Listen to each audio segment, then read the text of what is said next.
J'ai proposé ce thème-là, la personne humaine et sa nature. Ça paraît un peu abstrait, mais certainement pour nous. Mais c'est aussi dans la continuité de ce qu'on a fait la dernière fois. C'était, vous vous rappelez bien, de liberté. Oh, la foi et liberté, c'est ça dans le contexte actuel. Mais en fait, je crois avoir dit déjà la fois dernière que cette question de la liberté, c'est lié au mystère de la personne. Là, c'est la lampe à bronzer, c'est très bien. C'est lié au mystère de la personne. C'est pour ça que c'est un lien avec ce qui a été dit la dernière fois. Donc, c'est ça qu'il faut, ça qui est intéressant de comprendre. Maintenant, je vais essayer de parler quand même de manière assez simple, parce que nous ne sommes pas voilà. Nous ne sommes pas des spécialistes ou qu'est-ce que je reste ici bas. Est-ce que vous me voyez? Je suis là. Il y a plus d'annuaire maintenant. Non, mais il faut juste arranger le son. Oui, vous allez voir la différence. Hein. Ah oui, c'est mieux comme c'est important d'être comme ça à la hauteur les uns des autres pour qu'il n'y ait pas. Je ne me sens pas en infériorité devant cette assemblée. Et donc, en même temps, ce soir, on fait l'essai d'une nouvelle installation qui devrait être particulièrement brillante. Et je vais faire très attention à ce que je dis, puisque ça peut être porté jusqu'aux extrémités de la Terre. Et donc, voilà, c'est une grande responsabilité. Donc, ce mystère de la personne, c'est vrai que si certains d'entre vous ont du temps, de l'énergie, et de l'envie d'approfondir ce sujet. Il y a beaucoup de textes qui sont écrits là-dessus, en particulier par les théologiens et les orthodoxes contemporains. Par exemple, il y a un livre que je peux vous montrer qui s'appelle « J'aime donc je suis », c'est pas mal comme titre, qui est un livre écrit sur Saint Sophrone le Nouveau, par son neveu, je crois, Père Nicolas Sakharov. Et donc, alors, Père Sophrony, alias Saint Sophrone le Nouveau, a beaucoup développé ce sujet de la personne humaine. Mais pas seulement lui, c'est beaucoup chez les penseurs orthodoxes de l'Église russe, en fait, que ça a été développé. Et dans l'Église roumaine, c'est particulièrement le Père Demetrius Staniloae qui a développé ça, mais à partir des textes qu'il avait trouvés chez les spirituels russes. Alors, ce que ça veut dire qu'on a inventé cette notion-là au XXIe siècle, au XXe siècle, au XIXe siècle. Non, c'est pas exactement ça. C'est qu'en fait, le mystère de la personne humaine est un mystère qui est demeuré quand même occulté dans l'histoire de l'Église, dans les textes liturgiques, dans les textes théologiques, et qui finalement a été mis au jour, mis en valeur plutôt à partir du siècle dernier. Alors bien sûr, il y a toujours eu le mystère de la personne humaine existait bien entendu, mais ce n'était pas comment dire mis en valeur, c'était pas enseigné, c'était pas. Ce qui est très intéressant, ça prouve en fait que l'Esprit Saint agit dans l'histoire et dans l'histoire de l'Église de façon progressive. Il y a des aspects de la révélation qui, en fait, sont dévoilés progressivement au cours du temps, au cours de l'histoire de l'Église, l'histoire du monde.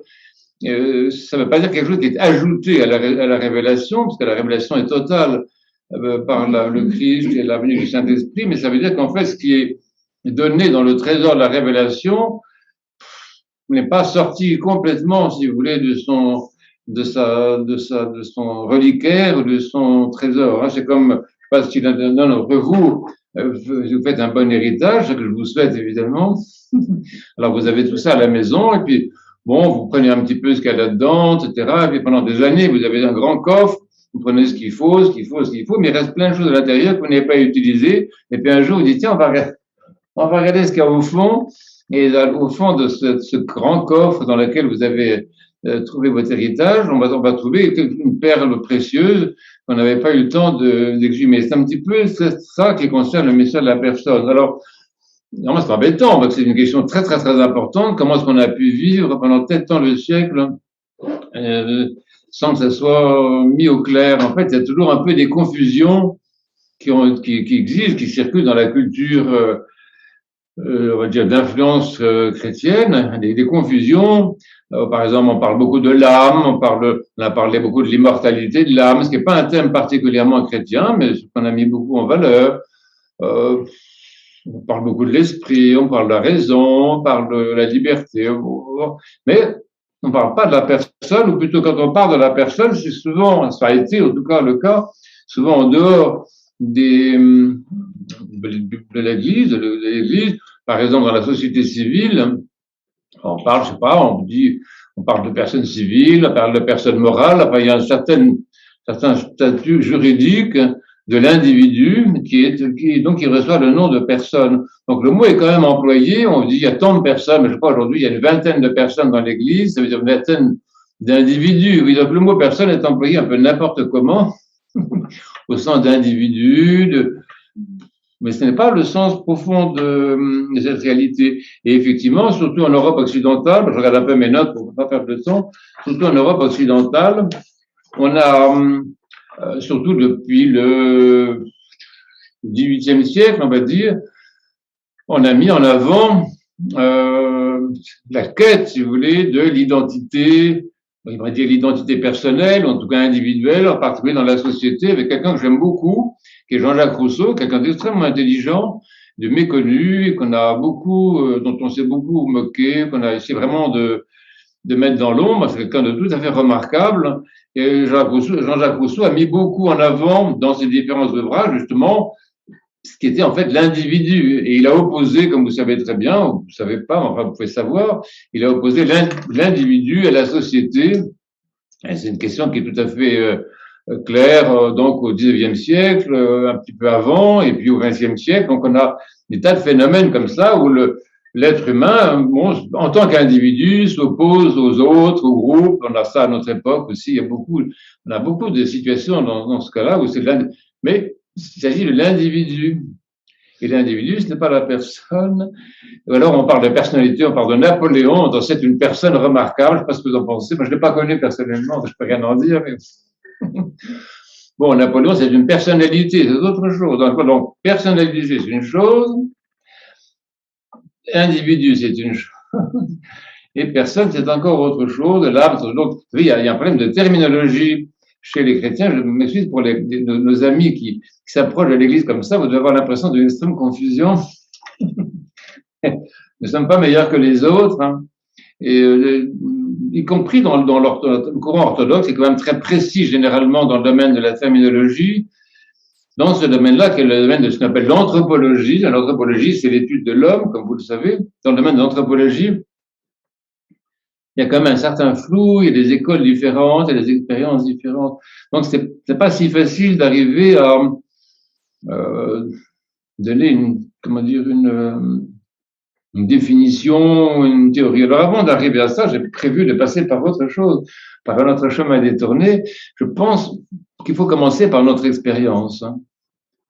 Commencer par notre expérience, c'est-à-dire qu'en fait, chacun d'entre nous, chaque être humain, aspire de manière pathétique quelquefois à être reconnu pour ce qu'il est, à être aimé pour qui il est, où il se pose la question, qui suis-je? Cette question-là, en fait, je pense que c'est une des questions les plus importantes, surtout chez les grands-enfants, même les petits-enfants, mais surtout au moment de l'adolescence. C'est une interrogation qui est vraiment poignante, hein, qui fait que beaucoup de jeunes ou de moins jeunes, quelquefois, partent à la dérive aussi, je sais pas comment dire, sont prêts à faire même des bêtises assez douloureuses pour se trouver. Vous savez, ceux qui connaissent la littérature, j'ai un écrivain que j'aime beaucoup, un écrivain italien qui s'appelle Pirandello. Et de cet écrivain, il a écrit une pièce qui s'appelle justement Se trouver, trovarsi, se trouver. Mais c'est ça la question, vous voyez. En fait, on est dans une culture où on a le luxe de poser cette question. Parce que vous pensez bien qu'en Afghanistan, des pays comme ça, les gens n'ont absolument pas le loisir de se poser des questions pareilles. C'est un luxe, hein, de pays relativement nantis, relativement bien nourris, relativement trouver du confort pour se poser ces questions, me trouver, qui suis-je? Vous voyez, c'est une question absolument extraordinaire, mais cette question de luxe est une question qui a été permise par l'Évangile. En fait, il faut dire ça aussi, que l'Évangile a introduit dans le monde, dans l'histoire de l'humanité, il a introduit le luxe de se poser la question de la personne humaine. Quand nous lisons l'Évangile, je pense que ça vous arrive à tous très fréquemment, surtout en ces temps de carême de l'Avent, je vous recommande la lecture. Les gens qui m'ont dit que je l'ai déjà lu, c'était notre fameux. Et si vous l'avez déjà lu, un conseil, relisez-le. Et donc, quand on lit ou qu'on relit l'Évangile, juste pour détendre l'atmosphère, il y a quelqu'un qui est là. On s'aperçoit que le Christ, Dieu homme, hein, c'est pas n'importe qui, le Christ, comme tout le monde sait, le Dieu homme s'adresse justement à des personnes. Il parle quelquefois à la foule, mais si vous relisez l'Évangile, justement, vous voyez, statistiquement, il y a beaucoup de paroles adressées par le Christ à la foule, un grand nombre, une foule anonyme au fond, et beaucoup plus, je pense, bon, en tout cas 55 ans, beaucoup de paroles adressées à des personnes connaissant leur nom ou ne connaissant pas leur nom, mais des gens qui sont rencontrés. Bon, je pense toujours à l'exemple, c'est magnifique, la fameuse Samaritaine, une personne extrêmement sympathique, une femme très distinguée, très bien élevée, très bien, qui s'appelait Claire Fotini, on l'appelle comme ça. Et donc c'est un cas typique, on voit le Christ rencontre quelqu'un, et il n'arrête pas de rencontrer des quelqu'un, c'est-à-dire des personnes, sans dire, le Christ n'a pas fait une catéchèse sur la notion de personne, mais il rencontre des personnes et il met la personne en exergue. Et la personne sort du groupe, hein, sort de l'anonymat, sort de la définition sociale, etc. Et là, les gens sont regardés pour eux-mêmes, hein, pas uniquement. Par exemple, c'est surtout cette caractéristique quand le Christ s'adresse à une Cananéenne, par exemple. C'est un cas typique, ça, parce que la Cananéenne, normalement, lui, en tant que juif, ne lui parlait pas. On parle pas aux Cananéens. Ils sont pas propres, ils sont pas bien, ils sont pas gentils. On mange même pas avec eux. Et le Christ, ça lui est égal de ça. Il regarde la personne. Il voit cette personne-là, s'occupe pas si elle est cananéenne ou chrétienne ou arabe, elle s'occupe pas, oui. Donc ça, c'est très important, cette visée que Dieu a vers la personne au-delà de ses attributs. Donc, si vous voulez, on voit qu'il y a des situations comme ça où la personne est cherchée ou se cherche. Hein. Et je vois les enfants très tôt, quand même, très petits, ont envie d'être reconnus, ont envie qu'on leur parle, qu'on les regarde dans les yeux. Vous voyez, je pense que cette quête de l'identité, en fait, elle est très, très, très, très forte chez tout le monde, chez chaque être humain, mais même les animaux, c'est intéressant, parce qu'en fait, ce sentiment d'individualité est présent également chez les créatures non humaines, qui ont une capacité de répondre à leur nom, par exemple, c'est quand même très intéressant. Donc c'est comme une espèce d'intuition déjà d'une identité, quand même répondent à leur nom et qui sont capables aussi de reconnaître, comme vous le savez tous, en principe quand vous rentrez chez vous, vos chats et vos chiens, même vos poules, pour ceux qui ont des poules, vous reconnaissent. Hein. C'est pour vous dire que, si vous voulez, même dans le monde comme ça, la création, il y a une espèce d'intuition très, très instinctive d'une identité qui peut se reconnaître, qui répond à un nom, donc, mais tout ça est assez flou, est assez vague encore tout de même, oui. Mais ça existe, hein. Ça existe. Et donc, je pense qu'une des revendications de notre époque, c'est justement cela. Moi, j'ai vu il y a déjà quelques années, il y a une affiche très intéressante, une personne qui disait "Je ne suis pas un cancer, je suis une personne". Vous avez vu ça? C'est à l'époque où je prenais le métro quand j'étais petit. J'ai vu ça. Donc, la personne qui dit mais dans les hôpitaux, les malades réclament souvent ça. Ils réclament d'être considérés comme des personnes, pas seulement comme un cas. J'ai un ami qui est médecin, je lui dis qu'est-ce que tu as fait aujourd'hui? Oh, il y a beaucoup de travail. Qu'est-ce que tu as fait? J'ai eu un cancer, j'ai eu une pneumonie, j'ai eu une syphilis, vous savez, ça existe encore, j'ai eu une polio. Ah oui, donc il n'avait vu personne. Il avait rencontré des cas Et Monsieur Cancer, Monsieur Polio, Madame Syphilis, je sais pas si les femmes l'ont, je sais pas, c'est pareil là bon. Bon, oui, donc ça c'est très, les médecins parmi nous, ils connaissent bien le problème. Donc le fait de fonctionner de cette façon-là, c'est quelque chose qui fait souffrir extraordinairement la personne. Et dans d'autres cas qui sont très très importants, très proches de nous, par exemple, des gens qui aimeraient, des gens qui aimeraient bien être considérés comme une personne, pas seulement comme une femme ou comme un homme. Mais je ne suis pas une femme, je suis une personne. Je ne suis pas un homme, je suis une personne. C'est le problème de même du cas de l'homosexualité, par exemple. C'est pas une question extrêmement importante pour notre temps. Et les gens, ils se disent, c'est une personne. Avant d'être un homosexuel, c'est une personne, c'est quelqu'un. Donc, cette façon de faire, là, correspond à une réclamation profonde dans la société et dans tous les peuples un petit peu privilégiés, parce que comme je vous le disais tout à l'heure, en Afghanistan, on ne se pose pas ces questions-là, on demande à boire, à manger, dormir. Voilà. Et puis en plus, ce sont des civilisations dans lesquelles l'idée même de personne est totalement occultée. C'est-à-dire la personne est interdite en quelque sorte dans certaines civilisations, certaines cultures, pas principalement par ignorance. Mais c'est intéressant de savoir quand même en français, le mot personne a un sens ambigu.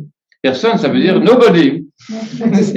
Ah, et dans ceux qui aiment la littérature encore, et qui ont lu l'Odyssée d'Homère, hein, ça va très bien qu'il y a une histoire extraordinaire, quelle l'histoire d'Ulysse quand il arrive dans l'île chez les Phéaciens et qu'il y a le méchant Polyphème qui s'attaque à lui, et il lui avait percé un œil, pas quoi. Alors il s'enfuit et le Polyphème crie, mais qui es-tu? Qui m'a frappé? Qui m'a frappé? Et lui il dit Ulysse, mais l'autre entend Oudis. Et Oudis en grec, ça veut dire personne, nobody. Alors il dit personne. Alors l'autre lui dit, mais si personne ne t'a frappé, fiche-nous la paix. Bon, et le mot en français effectivement est intéressant parce qu'il y a des cas où il n'y a personne. Il y a des situations professionnelles, des situations scolaires, des situations de pathologie, des situations sociales, si vous voulez, où il n'y a personne. Il y a des nombres, il y a des chiffres, il y a des gens, il y a des statistiques. Je suis en train de traduire un livre très intéressant en ce moment, mais qui est fondé essentiellement sur des statistiques. Enfin, il me peut plaire, si vous voulez. J'ai rien à faire des statistiques, je voudrais qu'ils me parlent de gens qui existent. Parce qu'en fait, ce qui est intéressant, c'est que derrière cette réclamation à être identifié, à être quelqu'un et pas seulement une catégorie, pas seulement homme, femme, homosexuel, hétérosexuel, je sais pas quoi, il y a différentes catégories qui existent. Mais moi, qui suis-je? Derrière ça, si vous voulez, il y a une comment dire, quelque chose qui, en fait, correspond à ce que la Bible dit et ce que dit la tradition biblique. Et c'est là qu'il faut que ça se rejoigne, si vous voulez. C'est pas une mode, hein. C'est pas la quête de l'identité, la réclamation de l'identité, et dans le fond, la réclamation de l'émergence peut-être de cette personne dont je vais parler un peu plus. Et pour le début, c'est une quête de l'identité. Ça correspond en fait à ce que dit la Bible de l'homme. Dans chaque être humain, il y a cette fin. Alors, je le vois avec des gens, par exemple, j'ai été professeur en lycée pendant des années, grâce à Dieu, j'ai beaucoup appris. Je me rappelle de gens, de jeunes, de filles, de garçons, si vous voulez, qui disaient ça. Ils disent, j'aimerais bien être aimé pour moi-même. Et, vous exprimez plus grossièrement que ça, je peux pas vous dire ça, c'est enregistré, mais bon. Ouais, c'était là. J'aurais bien être aimé pour moi-même. Hein. Et les garçons aussi peuvent dire qu'ils veulent être aimés pour eux-mêmes. Donc cette idée que je pourrais, cette idée, c'est pas une idée, c'est une inspiration pathétique en fait, oui, à être aimé pour soi, à être reconnu pour soi, à être identifié. Et c'est une pétition, une réclamation qui commence probablement à la naissance. Je me souviens plus, ça fait assez longtemps que je suis né, je pense, en voyant des bébés chez les autres, que l'enfant, très petit, quand il crie, mais très petit, vous voyez, il réclame pas seulement à boire, à manger, etc. Mais même dans les câlins qu'il réclame, parce que les câlins c'est extrêmement important, les câlins, ça active l'hormone de croissance. Je vous le dis parce que je l'ai lu récemment. Ce que réclame l'enfant, c'est en fait une reconnaissance de son identité. Vous voyez. Alors cette question de l'identité, je crois que c'est vraiment le mot identité qui est le plus intéressant. Là tout de suite, on a parlé Oui, alors l'identité, c'est vrai que cette recherche d'identité, ça peut déboucher sur l'individu, l'individualisme, les maladies de notre société aussi. On a une société qui est très, très, très individualiste, qui est une société atomisée. Chacun fait ce qu'il veut et quand il veut. Bon, c'est tout. Je fais ce que je veux. Alors, ça, c'est des formes de liberté, on en a parlé l'autre jour, des formes de liberté tout à fait caricaturales et qui sont en fait l'expression d'un individualisme qui peut être pathologique, puisque comment dire, l'émiettement de la vie sociale, cette atomisation de la société dont il a été parlé par certains sociologues, c'est dans des individus juxtaposés, masqués en plus maintenant. Donc, si vous voulez, c'est ça, je crois que la situation d'épidémie, ça a beaucoup accentué ça, cet isolement des individus qui sont non seulement cachés, mais bâillonnés aussi. Hein. C'est quelque chose qui est très, très, très important, très intéressant aussi. Mais donc, derrière ce bâillonnement, derrière ce bâillon, derrière ce masque, il y a des gens qui crient, qui disent « j'existe, hein, j'existe, j'aimerais bien qu'on me reconnaisse comme tel, comme quelqu'un qui existe ici ». Il y a beaucoup de questions qui se posent. Par exemple, à l'école, actuellement, vous savez très bien, il y a des cas extrêmement intéressants, qui est le cas des enfants qui voudraient choisir leur sexe, par exemple. Alors donc, c'est aussi une question qui est très intéressante. Qu'est-ce que c'est que cette personne? Qu'est-ce que c'est que cette identité qui se cherche aussi? Et comment est-ce qu'elle se cherche? Oui. Et on se cherche souvent, identitairement parlant, on se cherche souvent dans des réalités qui sont justement des réalités de la nature. C'est pour ça que j'ai introduit le sujet de la personne et de sa nature, parce que c'est justement dans les éléments de la nature qu'elle porte, hein, que la personne, ou qu'il en tout cas au début, l'individu ou l'identité se cherche dans la sexualité, se cherche dans la culture, elle se cherche dans ses passions aussi, à tort, ce sont des fausses pistes, mais n'empêche qu'elle se cherche quand même là-dedans. Il y a des gens qui se cherchent dans l'alcool, j'en connais, des gens qui se cherchent dans l'alcool. J'avais un ami qui était un alcoolique, c'est terrible l'alcool, vous savez, et qui me dit, bah, tu crois, quand j'ai bu un coup, là, j'ai vraiment l'impression d'exister. Bon, il y a des gens qui cherchent l'identité dans la colère aussi.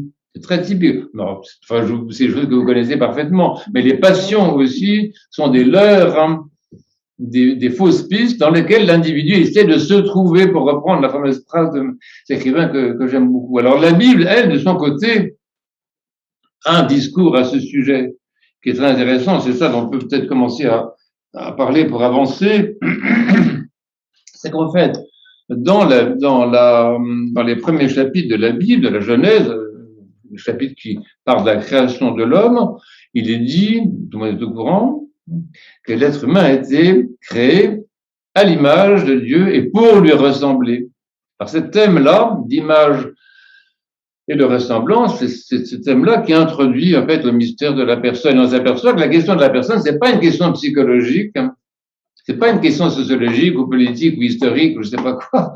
Ça ne peut être qu'une question théologique. C'est-à-dire que c'est impossible pour quelqu'un autour de nous d'avoir une notion claire de la personne s'il n'accepte pas de lire la Bible au moins une fois. Enfin, au moins ces passages-là. 3 chapitres, ça coûte pas cher quand même, peut lire ça. Parce que c'est là que on voit de quoi on parle. On parle pas d'une catégorie psychologique, mais qu'on parle de la structure même de l'être humain. La structure, alors je veux dire, tout le monde est attaché, dire un gros mot, ce qu'on appelle je peux y aller, la structure hypostatique. La structure hypostatique de l'être humain, c'est-à-dire sa structure, on peut dire personnelle si vous voulez, mais les pères grecs, hein, qui sont nos maîtres en tout, comme vous savez, emploient un mot très très précis pour désigner cette identité sous-jacente, hein, ce je qui est ce je plus en arrière de tout, ce je plus profond que tout, cette identité qui est en amont de tout ce que je peux penser de moi-même, savoir de moi-même, et surtout de tout ce que les autres peuvent penser de moi. Et cette identité profonde, si vous voulez, plus profonde que le moi social, que le moi psychologique, que le moi culturel, que le moi de la sécurité sociale, on ne dit plus le moi, mais c'est un numéro maintenant, que le moi oui, je sais pas quoi, des recensements, vous voyez, donc c'est quelque chose de beaucoup plus profond, c'est quelque part un non-moi d'ailleurs, ça peut être qu'un sujet, c'est quelqu'un, ce qui en moi dit je profondément, quand j'ai mal, quand je suis content, quand je cherche, quoi qu'il m'arrive, ce qui en moi dit je. C'est pas si facile à trouver. on s'aperçoit qu'il y a en nous des gens qui disent je et qui sont des étrangers. Enfin, nous sommes habités par des étrangers qui disent je à notre place et que notre je profond, notre identité profonde, notre sujet profond, notre hypostase, pour le dire, cette identité sous-jacente, là, pratiquement, elle n'a pas la parole. Là, je pense que, je sais pas ce que j'ai préparé sur mes notes, mais c'est pas grave. J'aime beaucoup l'histoire de Podane. C'est pas pour vous reposer que je parle de ça. Parce que l'histoire de Podane, c'est très intéressant. D'abord, les contes de Perrault, en général, sont très intéressants. Et l'histoire de Podane, c'est intéressant parce que c'est l'histoire d'une fille qui est cachée par une horrible peau d'âne, justement, qu'on lui a mis sur le dessus, que tout le monde lui a mis sur le dessus, sa famille, ses parents, ses voisins, etc. On l'a cachée sur cette horrible peau, et elle est là derrière, elle est là en dessous, et elle est vivante quand même. Et ça, c'est vraiment l'image, justement, de la personne chez nous, qui est une beauté cachée, la beauté cachée de la personne humaine, mais qui est recouverte par 36 oripeaux qui viennent de la culture, de l'éducation, des habitudes, de la religion aussi, il faut le dire. Et, tant pis, c'est enregistré. La religion, c'est aussi un système ambigu, vous voyez, c'est aussi un système à emprisonner, c'est un système, ça fait pas forcément du bien, vous voyez. Nous, ce qui nous intéresse dans l'Église, c'est pas la religion, de toute façon, c'est la foi. C'est la foi, c'est j'allais dire aucun rapport, en tout cas quelque chose d'extrêmement différent. Donc toutes les formes culturelles, religieuses, etc., sont à traiter avec des pincettes parce qu'elles fabriquent généralement des oripeaux qui recouvrent cette beauté foncière qui n'est pas l'âme, justement, mais qui est la personne. Alors on dit souvent c'est l'âme, mais non, l'âme c'est autre chose. L'âme est un composé de la nature. L'hypostase n'est pas la nature, c'est un je qui est transcendant, qui est ni masculin, ni féminin, ni rien de ça, qui transcende rigoureusement tout ce qu'on est. C'est ce qui dit je en moi. Mais c'est ce je transcende tout ce que je suis. Ça va, c'est pas trop compliqué. C'est super intéressant, vous trouvez pas? Voilà. Et donc, dans la Bible, il y a donc ce passage-là, ce qui veut dire, alors ça a été interprété par les pères de l'Église, qu'en fait, si on dit que l'être humain est à l'image de Dieu et pour lui ressembler, ça veut dire qu'on doit retrouver dans l'être humain ce qu'on connaît de Dieu. Or, qu'est-ce qu'on connaît de Dieu? C'est justement, il est Père, Fils et Saint-Esprit, qu'il est tripersonnel ou trihypostatique. Enfin, en tout cas, que la structure même de la divinité telle qu'elle est révélée par le Christ dans l'Évangile et qui nous permet d'interpréter les chapitres de la Genèse est une structure personnelle. Dieu est une personne. On peut dire autrement, Dieu est quelqu'un. Dieu n'est pas une nature, un être. On dit Dieu c'est l'être. Non, c'est pas ça, on parle pas de ça, ça c'est philosophique comme affirmation. Dieu c'est celui qui dit je suis. À qui est-ce qui dit ça? À Moïse, merci d'avoir répondu. Non. Dieu c'est celui qui dit je suis. Et quand tu dis je suis, c'est que tu es quelqu'un. Oui. Et alors ça c'est très important, parce que ça veut dire que l'être humain est à l'image et à la ressemblance de je suis. Qu'il a structurellement, c'est pas surajouté, vous voyez, c'est structurel, c'est connaturel, c'est fondamental, je sais pas comment dire. Dans l'être humain, il y a une structure personnelle, ou hypostatique, si vous préférez. Maintenant, vous avez pris goût à ce mot, qui vient du fait qu'il est à l'image de Dieu. S'il est à l'image de Dieu, ça veut dire qu'il a cette capacité de fonctionner en tant que personne. Et donc, toute sa vie, il cherche ça, vous voyez. C'est parce qu'il y a cette image, c'est pas une programmation, si vous voulez, c'est peut-être un peu sec de dire ça, mais il y a quand même il y a un donné humain fondamental qui est appelé dans la Bible image de Dieu et qui est un donné personnel. C'est-à-dire tout être humain aspire à vivre en tant que personne dans ce monde et dans l'autre.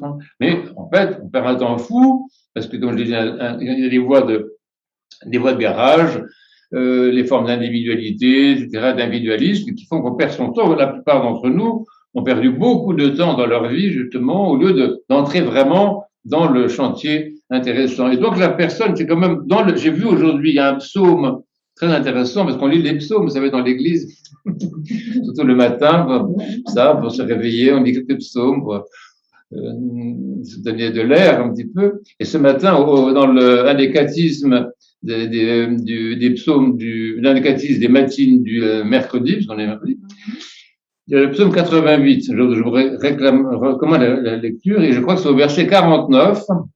Vous me ferez pas la guerre si je me trompe de verset quand même. Au verset 49, mais c'est le psaume 88, il dit, super intéressant, il dit, souviens-toi de qui je suis.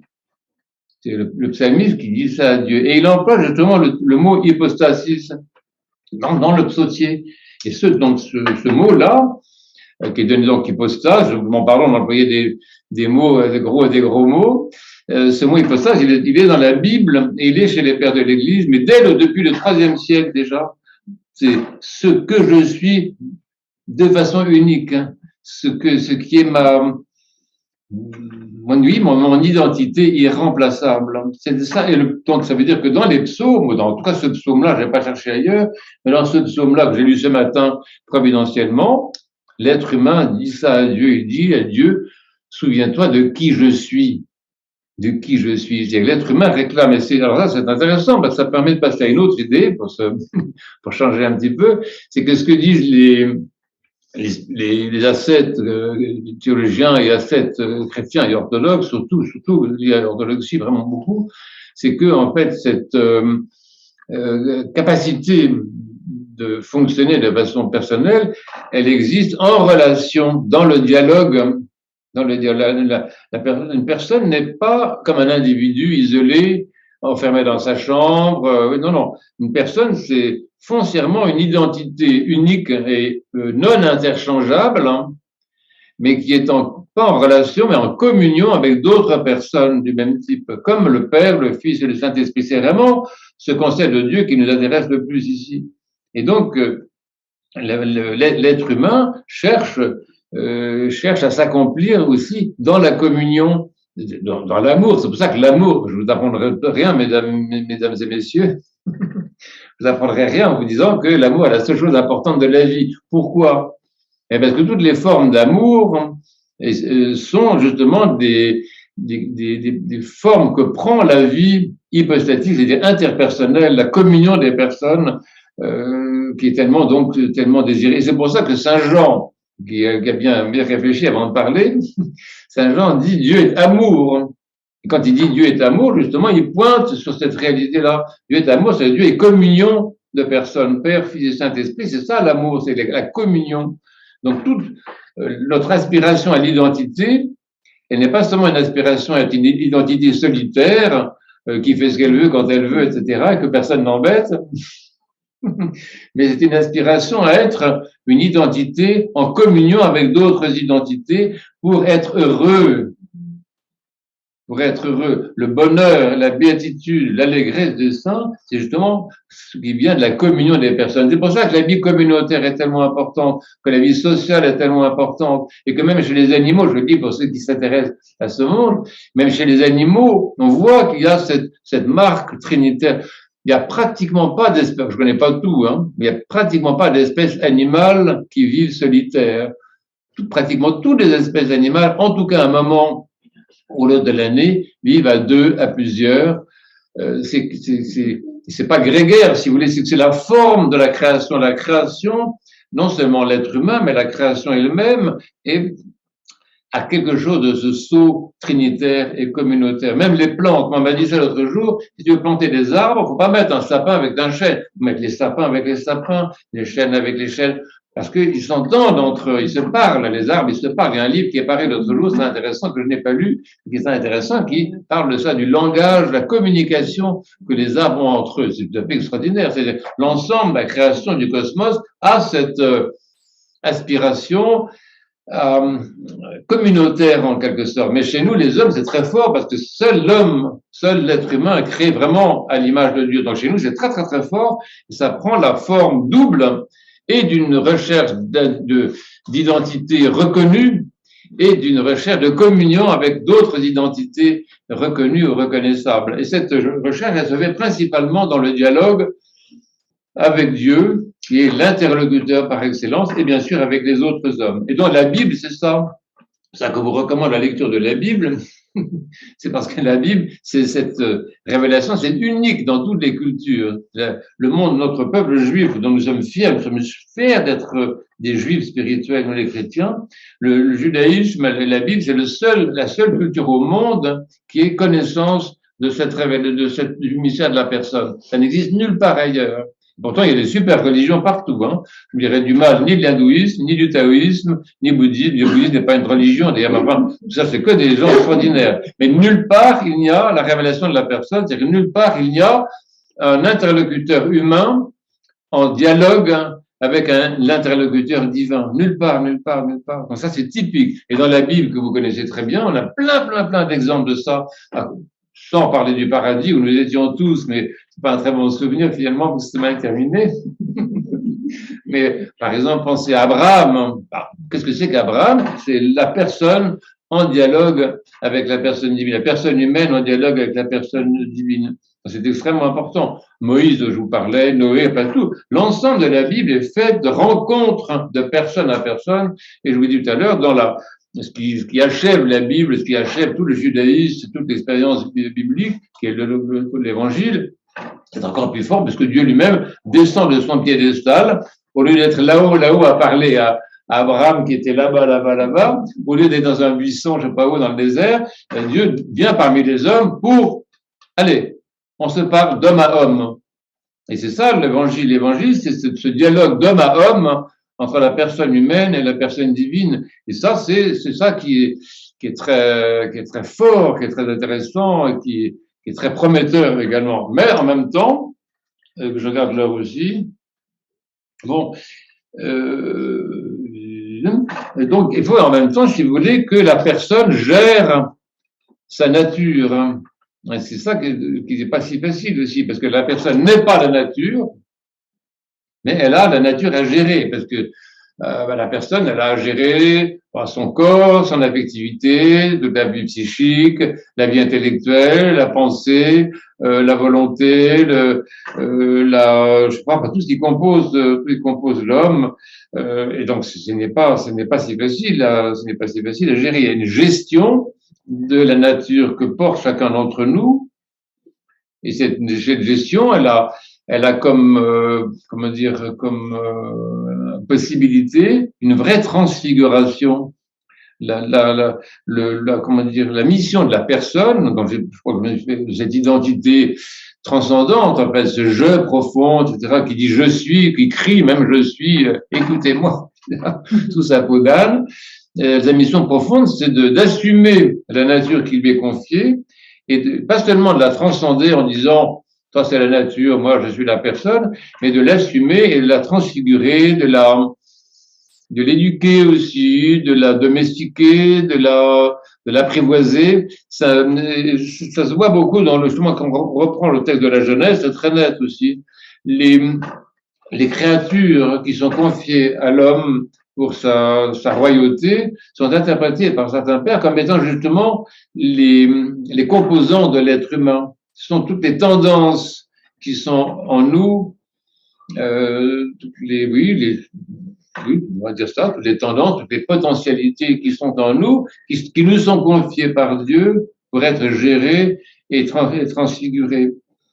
Et donc ça, c'est assez important, parce que ça débouche sur l'éducation, ça débouche sur la vie quotidienne, et ça débouche dans le cadre de la tradition du Christ, justement de ce que le Christ apprend à ses disciples, ça débouche sur une gestion de la nature qu'on appelle l'ascèse, qu'on appelle principalement l'ascèse, qui consiste à exercer tous les éléments de la nature qui sont en nous, à se réjouir d'une communion avec l'image. Mais c'est pour ça que dans le psaume 102, c'est un qu'on dit aussi, il faut lire les psaumes aussi. Le psaume 110, on dit que tout ce qui est en moi bénisse le Seigneur. C'est génial, vous voyez. On le dit à l'office de matine. Je vous recommande d'être présent au matin le dimanche ou en ligne, si vous préférez, mais d'entendre ce psaume 102. Et on le dit également dans la liturgie. La liturgie dans la forme dominicale, principalement la liturgie, on dit ça, que tout ce qui est en moi bénisse le Seigneur. C'est une parole très, très intéressante. Parce que si on prend cette parole, il y a qu'est-ce qui parle? Qu'est-ce qui dit ça? Qui est le sujet de cette proposition? Mais c'est justement la personne. La personne est celle qui dit cette phrase, qui est le sujet de cette phrase.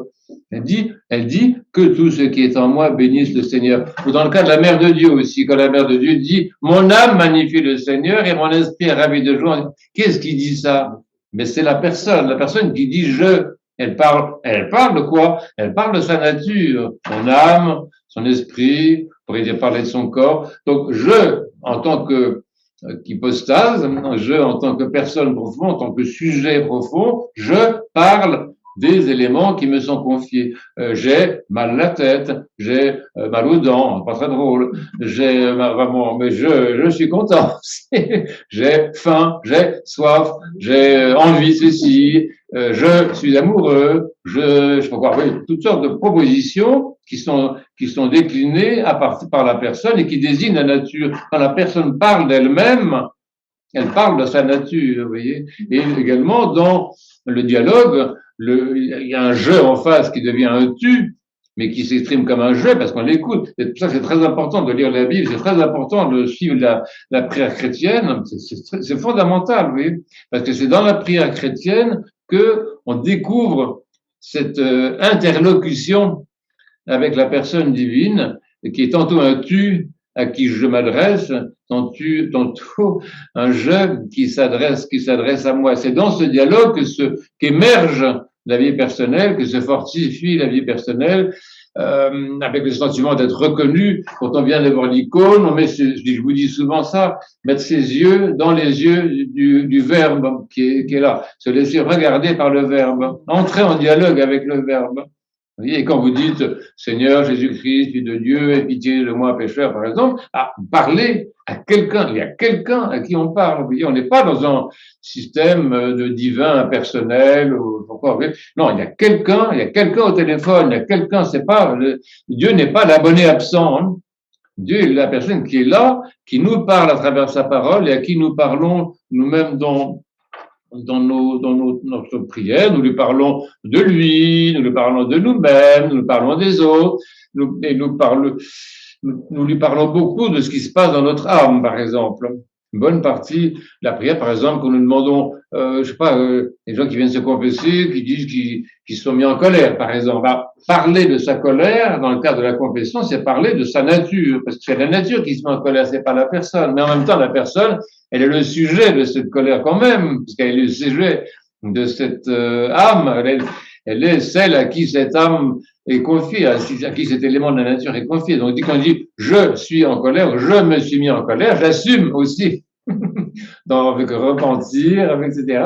J'assume le fait d'avoir eu ce mouvement de la nature. Vous voyez. Donc, c'est assez important. Une bonne partie de la gestion de la nature se fait chez nous, surtout dans le cadre de l'Église, se fait par rapport à l'âme, qui est donc une partie importante de la nature. Parce que globalement, la nature de l'homme, c'est corps et âme. Alors, si on distingue âme, esprit, enfin bon, on peut faire des distinctions. Enfin, globalement, il y a ces deux dimensions qui sont données par la Bible. Et donc, ce qu'on a à dire de soi, c'est généralement quelque chose qui se rapporte à l'un de ces deux éléments.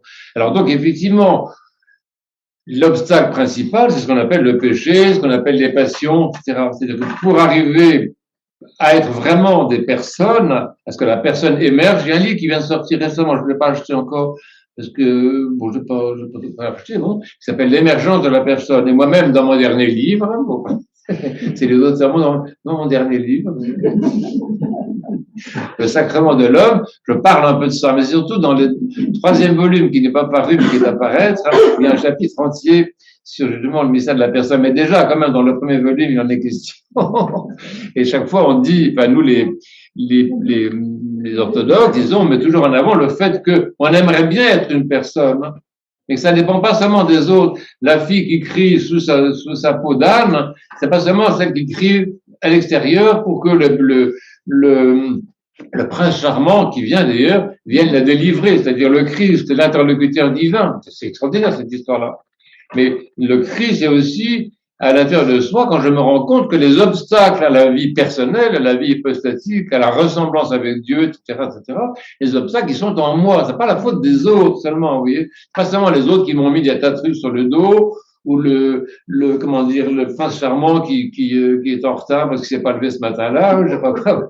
Non, c'est moi, à l'intérieur, qui accepte depuis des années, depuis l'enfance, des pensées, des sentiments, des mouvements, qui me suivent généralement depuis l'enfance. À partir de 3 ans, c'est fait. fabriquer une carapace. Ma peau d'âne, je me la suis fabriquée. Ma carapace, je me la suis fabriquée pour me protéger du monde, pour essayer d'attirer les autres à moi, enfin pour toutes sortes de raisons qui sont de caractère psychologique, c'est très intéressant. Il y a toujours un plan psychologique quand même qui est intéressant et qui n'est pas le plan de la foi, quand même le plan au-dessus. Il n'empêche que ces éléments psychologiques existent. Et en particulier, Saint-Maxime et des gens comme ça disent que une bonne partie des faux moi, en quelque sorte, qui sont fabriqués par l'hypostase profonde pour se protéger, etc., sont produits par l'instinct de conservation. L'instinct de conservation, donc, qui est un comportement très animal chez nous. C'est pour ça que les animaux sont très importants. Il faut avoir des animaux dans les parages toujours, parce qu'ils nous apprennent beaucoup de choses sur nous-mêmes. Et donc, il y a en nous des comportements qui datent de l'enfance très, très, très, très tôt, même peut-être avant 3 ans peut-être. Dans le livre que je traduis, on me dit que ça remonte plus tôt que ça, et qui sont des comportements de défense ou de séduction, d'attraction ou de répulsion. C'est ce que dit Saint-Maxime. Il dit, ça, le fond du problème, c'est attraction et répulsion. C'est ça l'âme. Et donc, on fonctionne comme ça. Et avec ce principe d'attraction-répulsion, on fabrique tout un système de protection, mais dans lequel on est enfermé après. On s'est fabriqué une prison bien confortable. On est super bien dans cette prison, mais c'est quand même une prison. Et donc, on n'arrive pas à communiquer ni avec l'interlocuteur divin, ni avec le prochain, etc. Et en fait, beaucoup des pathologies qui se manifestent et qui intéressent. On est une époque vraiment extraordinaire parce qu'on s'intéresse à ces choses-là.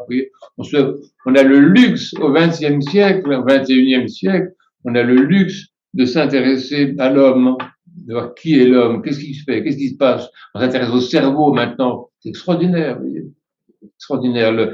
C'est pour ça le développement de l'anthropologie dans la théologie orthodoxe, mais pas uniquement là, mais dans beaucoup d'autres domaines, est très très grand. On a une époque géniale où enfin, on se pose des questions sur l'homme. C'est Olivier Clément qui avait écrit un livre qui s'appelait comme ça, qui s'appelait Questions sur l'homme. Et poser des questions sur l'homme, bien sûr que c'est relativement nouveau. C'est relativement nouveau. Là, même les chrétiens, si vous voulez, j'étais plutôt. Alors, on parlait de Dieu, et puis quand on avait un peu de temps, on parlait encore de Dieu. Enfin bon, mais on parle très peu de l'homme, vous voyez. Et là, il y a vraiment quelque chose au XXe siècle qui, même du point de vue de la foi, est très très intéressant parce qu'on s'intéresse vraiment à l'homme et à l'homme en tant que personne. Donc, en fait, il y a quand même un combat. C'est comme le poussin qui veut sortir de l'œuf, quand même qui pousse à un moment pour sortir de l'œuf, autrement il ne sortira pas. Alors bien sûr, il y a des mères poules qui sont extraordinaires, qui viennent taper de l'extérieur pour l'aider. Donc nous avons aussi des saints qui nous aident, Dieu aussi qui intervient par les prophètes. Il y a beaucoup de choses que Dieu fait aussi pour nous aider. C'est très intéressant de voir comment Dieu intervient dans notre vie pour nous aider à casser cette coquille et sortir ou enlever cette peau d'âne. Enfin, je ne sais pas les différentes images qu'on peut prendre. Et Dieu nous aide beaucoup. N'empêche que il ne fait pas à notre place ce qui peut être fait. Et donc, il y a un combat à mener qui se fait principalement par le repentir. Principalement par le repentir. Alors, le repentir n'est pas une catégorie morale, hein, n'est pas une catégorie qui se rapporte à la culpabilité, etc. C'est vraiment pas le sujet. C'est une catégorie, c'est intéressant, on l'a dit tout à l'heure dans le Prochiménon de la première lecture, haïssez le mauvais. C'est lié à la haine. Alors, tout à l'heure, on parlait d'amour, maintenant je vais vous parler de haine, juste pour changer un petit peu. L'être humain doit faire l'expérience de la haine. C'est-à-dire, tant que tu ne hais pas, tant que tu n'aimes pas de la haine à l'égard de ceux qui te tuent, eh bien, cela va continuer à te tuer, vous voyez. Tu parles d'une question comme la colère, par exemple. Tant que je me complais dans la colère, que je m'y trouve bien, que je me sens moi-même, que j'y trouve une figure de ma propre vie personnelle, je n'en sortirai pas parce que je l'aime cet alcoolisme, je l'aime cette colère. Je veux venir faire toutes les cures possibles. J'aime cette passion et je ne veux pas m'en délivrer. Donc, tant que j'aime une passion, tant que j'aime un péché, je ne peux pas en être libéré. Et donc, je tiens à quelque chose qui, en fait, me tient et m'empêche de devenir moi-même, m'empêche de devenir ce jeu profond, me confine, pour employer un mot à la mode, me confine dans une fausse individualité, vous voyez, et me fait désigner du doigt comme alcoolique, ceci, cela. On dit, un tel, il est coléreux. C'est comme chien méchant à la porte de la maison, mais c'est hallucinant, ça. Il n'y a pas de chien méchant. Chien méchant. Bah, enfant méchant aussi pendant qu'on y est. Alors là, c'est pareil, il y a alcoolique, il y a coléreux, il y a, pourquoi, bon, on va pas faire la liste, enfin, toutes les étiquettes qu'on place sur les gens et qui, en fait, occultent la vie personnelle et empêchent la personne de devenir elle-même. C'est pour ça que le Christ, c'est très intéressant. Vous savez que Dieu vient dans le monde quand même pour nous aider, hein. Dieu n'est pas venu dans le monde parce qu'il avait rien à faire là-haut chez son papa. Non, il vient dans le monde parce qu'il y a quelque chose à faire dans ce monde. Et justement, ce qui est à faire dans ce monde, c'est révéler à l'être humain qui peut s'en sortir. C'est pas seulement faire des révolutions sociales et politiques, ce qui est très bien, ce qui est très très bien. Il n'y a aucune raison que les gens restent esclaves dans les pays. Il n'y a aucune raison que les femmes soient mutilées et exploitées par les hommes dans certaines civilisations. Il n'y a aucune raison de laisser faire ces choses-là. Mais Christ est venu pour une libération plus profonde, qui est la libération de la personne humaine et apprendre à la personne humaine à détester ce qui la sépare de lui. C'est pour ça que la confession est très importante dans l'orthodoxie en particulier, parce que j'ai oublié de parler d'orthodoxie parce que je n'ai pas remarqué que ça existe ailleurs. Je pense qu'il n'y a pas de théologie de la personne humaine en dehors de la tradition des pères de l'Église. Et donc, du coup, voilà, il faut rester dans ce courant-là pour vraiment comprendre. Et la confession est extrêmement importante. Pourquoi? Parce que dans le cadre de la confession, je viens dénoncer devant Dieu et avec mon prêtre, qui est pas meilleur que moi, grâce à tout de suite, bon, je viens dénoncer ce qui n'est pas moi. Je viens pas seulement me dénoncer en disant c'est moi qui ai tué la voisine à côté, j'aurais pas dû, je recommencerai pas, etc. Mais c'est pas seulement ça, c'est dire cet acte-là, ce n'est pas moi, je l'ai fait, c'est en tant que personne, en tant qu'hypostase, j'assume que j'ai fait, je dis oui, c'est moi, enfin, bon, voilà, je m'appelle un tel, bon. Mais je le dénonce au sens où ce que j'ai fait, je voudrais ne pas l'avoir fait. Ou bien plus profondément, ce que j'ai fait, j'ai horreur de l'avoir fait. Cette pensée que j'ai eue, je voudrais tellement ne pas l'avoir eue. Cette parole que j'ai eue, je voudrais tellement ne pas l'avoir prononcée, etc. Donc, il y a la haine. La haine, si le mot haine vous gêne, on est entre nous, dans une église, on parle pas de haine dans une église. L'horreur, si vous préférez, ou le dégoût. Le repentir, c'est la nausée, c'est le dégoût du péché, quelque chose qui te fait horreur en disant, mais c'est pas moi, ça. Je l'ai fait, mais ce n'est pas moi, ce n'est pas moi. Je voudrais tellement ne pas l'avoir fait. Donc ici, ça c'est très important parce qu'il y a le pardon de Dieu qui dit, Dieu est extraordinaire. Est-ce que Dieu voit tout de nous et il voit en nous, justement, il voit cette beauté de l'hypostase cachée sous les oripeaux dont je parlais tout à l'heure, il voit au travers de ça, Dieu voit en nous, derrière nos qualités qui n'ont aucune espèce d'importance, et derrière nos défauts qui ont encore moins d'importance, tout ça pour Dieu, ça n'a aucune importance. Ce que Dieu voit, c'est le sceau de sa propre image. C'est ça la personne. Dieu voit en chacun d'entre nous la personne. C'est ça que c'est tellement important de dire dans l'Église, d'être dans une architecture qui n'est pas n'importe laquelle, qui a un sens, et dans laquelle justement l'être humain se met sous le regard de Dieu, de la mère de Dieu et des saints, pour être vu, non pas selon une étiquette, mais vu dans les profondeurs de lui-même, dans le meilleur de lui-même, au fond. En fait, Dieu, c'est ça qui est génial, si vous voulez, que Dieu voit en chacun le meilleur.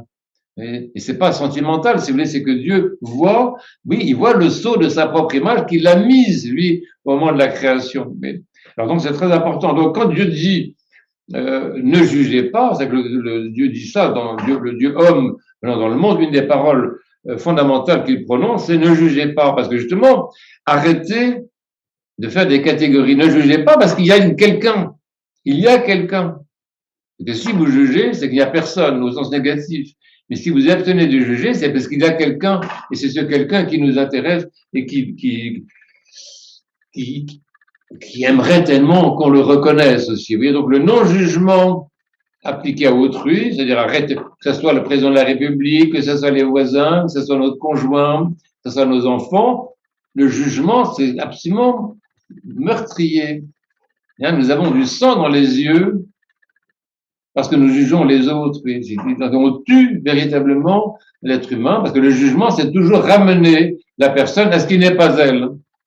C'est ramener, oui, ça, oui, c'est ça, je me suis bien exprimé, c'est ramener la personne à ce qui n'est pas elle.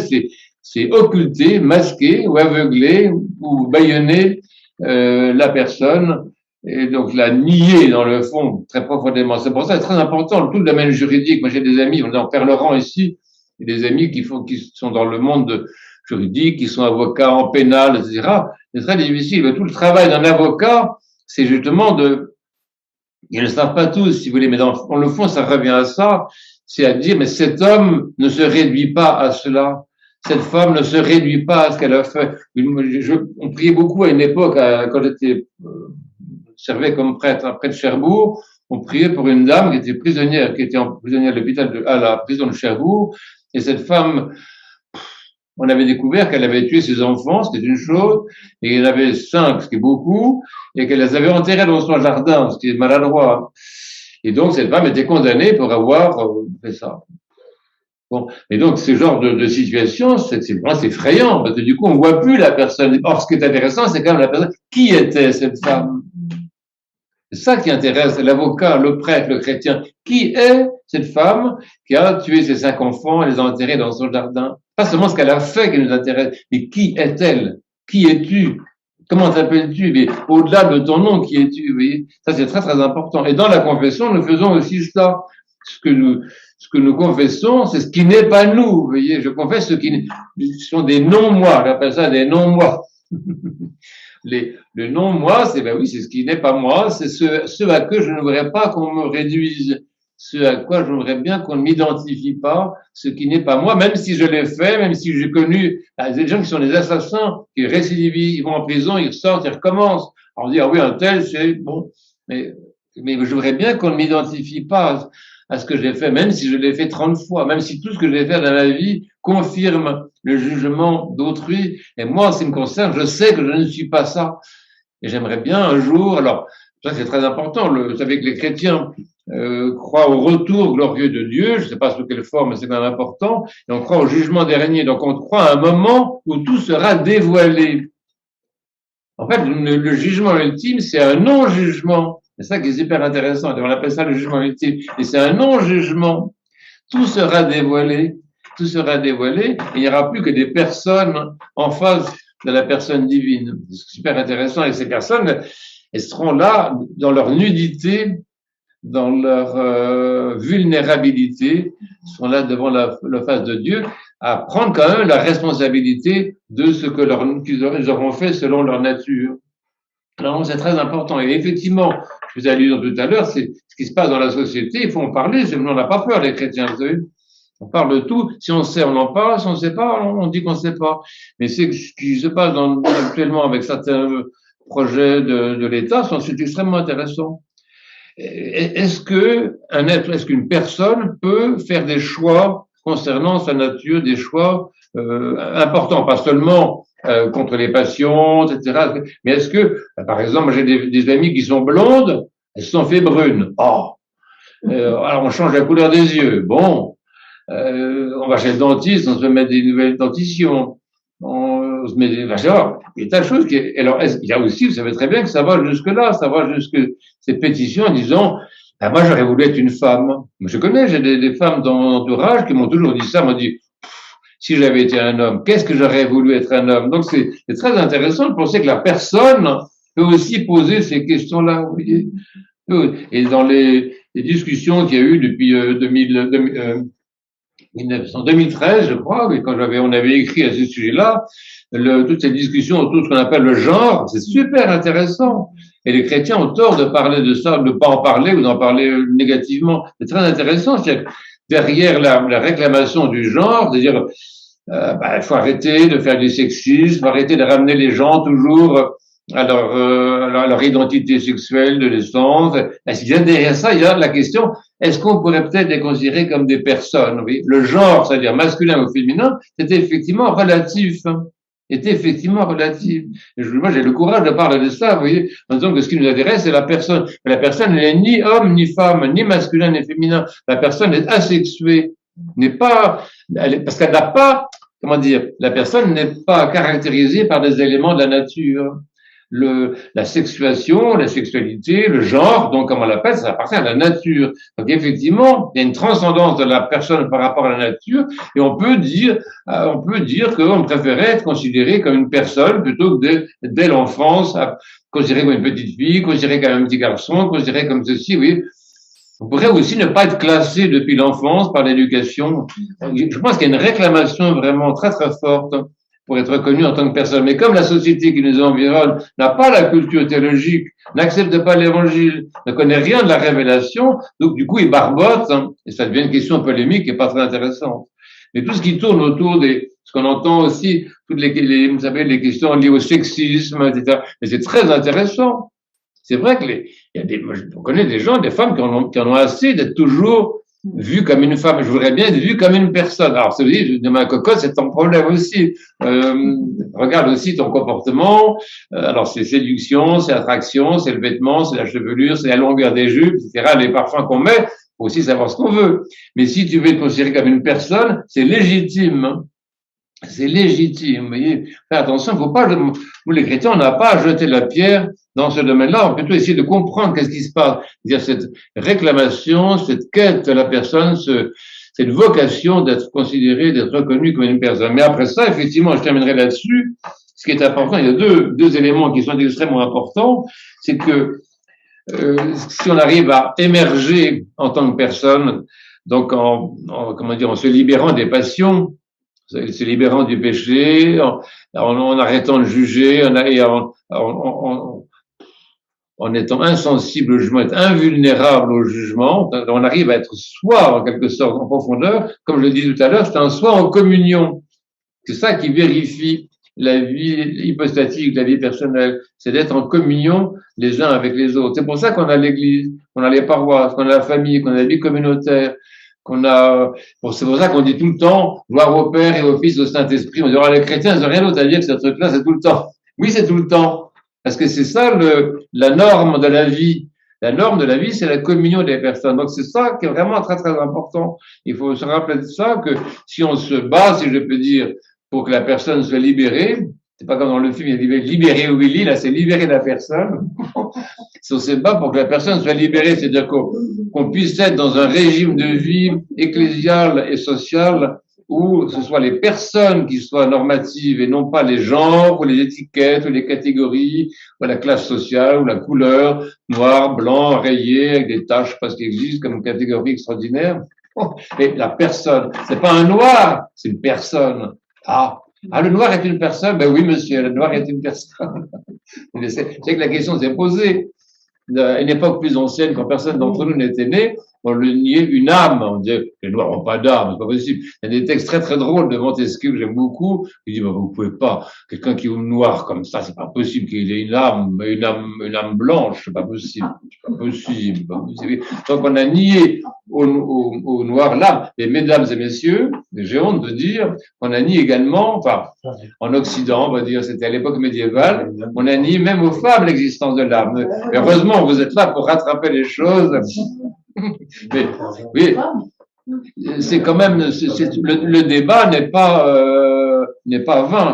C'est pas si simple que ça. C'est pas si évident que ça. Il y a des civilisations qui ont prétendu être chrétiennes et qui ont fait des choses vraiment horribles. On a torturé, on a exécuté sans jugement. La torture, par exemple, c'est inadmissible du point de vue chrétien. Ce n'est pas possible du tout. Tu ne peux pas torturer quelqu'un parce que torturer quelqu'un, c'est essayer justement de le détruire en tant que personne.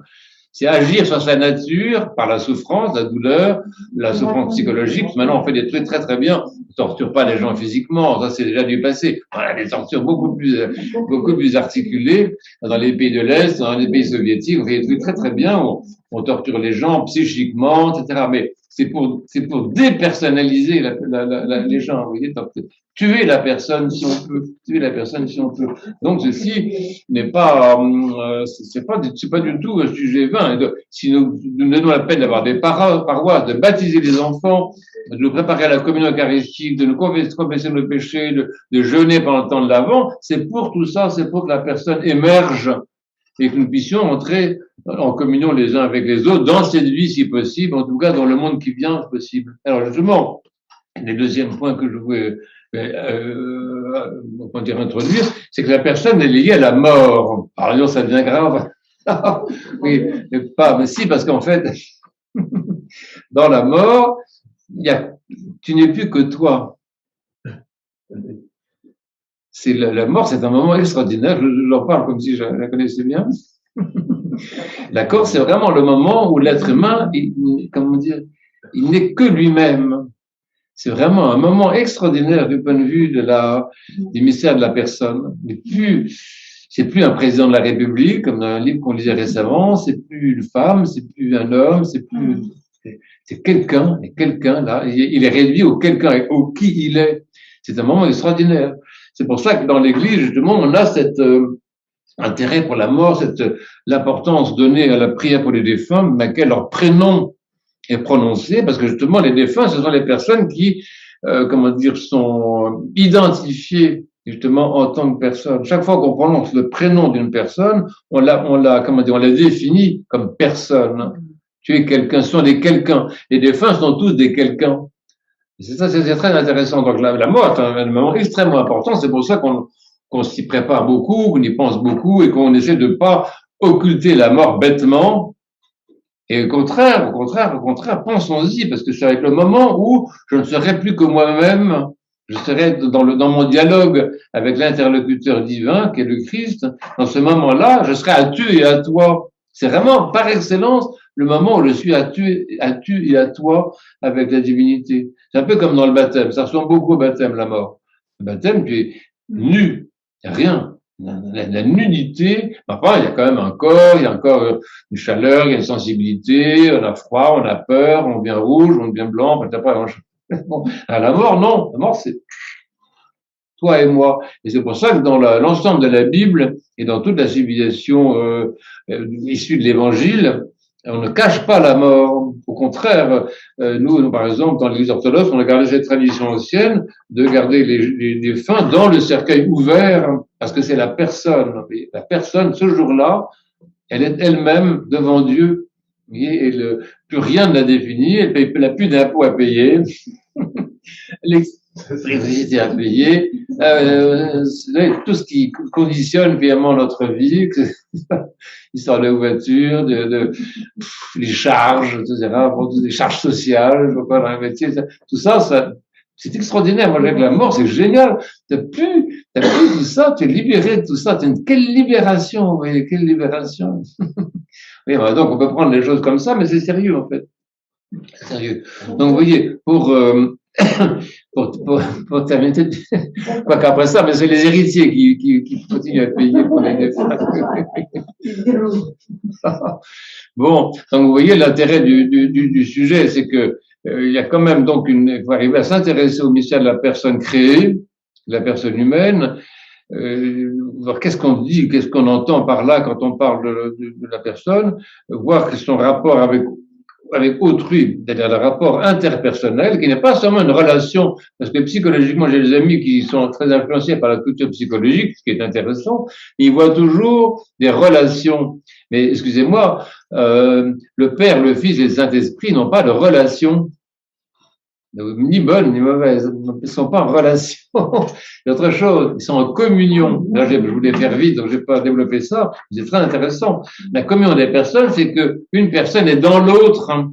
Ils sont chacun l'un dans l'autre, hein, sans se confondre avec l'autre.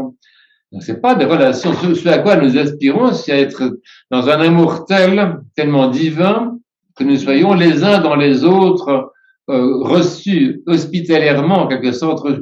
C'est ce qu'on appelle la sympathie aussi, quelquefois, ou l'empathie. C'est pour ça la compassion. Pourquoi est-ce que la compassion est tellement importante chez les chrétiens? C'est parce que la compassion, c'est quand tu entres dans la souffrance d'autrui. Tu es admis chez autrui. Et donc, on peut être l'un dans l'autre et réciproquement. Et donc, c'est pas du tout la relation. Mais définir la vie de la personne par la relation, c'est tout à fait insuffisant, tout à fait inexact. Et définir la vie trinitaire des personnes divines par la relation, c'est tout à fait inexact du point de vue théologique. On a dit bien d'autres choses que ça. Le Christ dit ça, il dit, le Père est en moi et je suis dans le Père. Donc c'est pas nous qui l'inventons.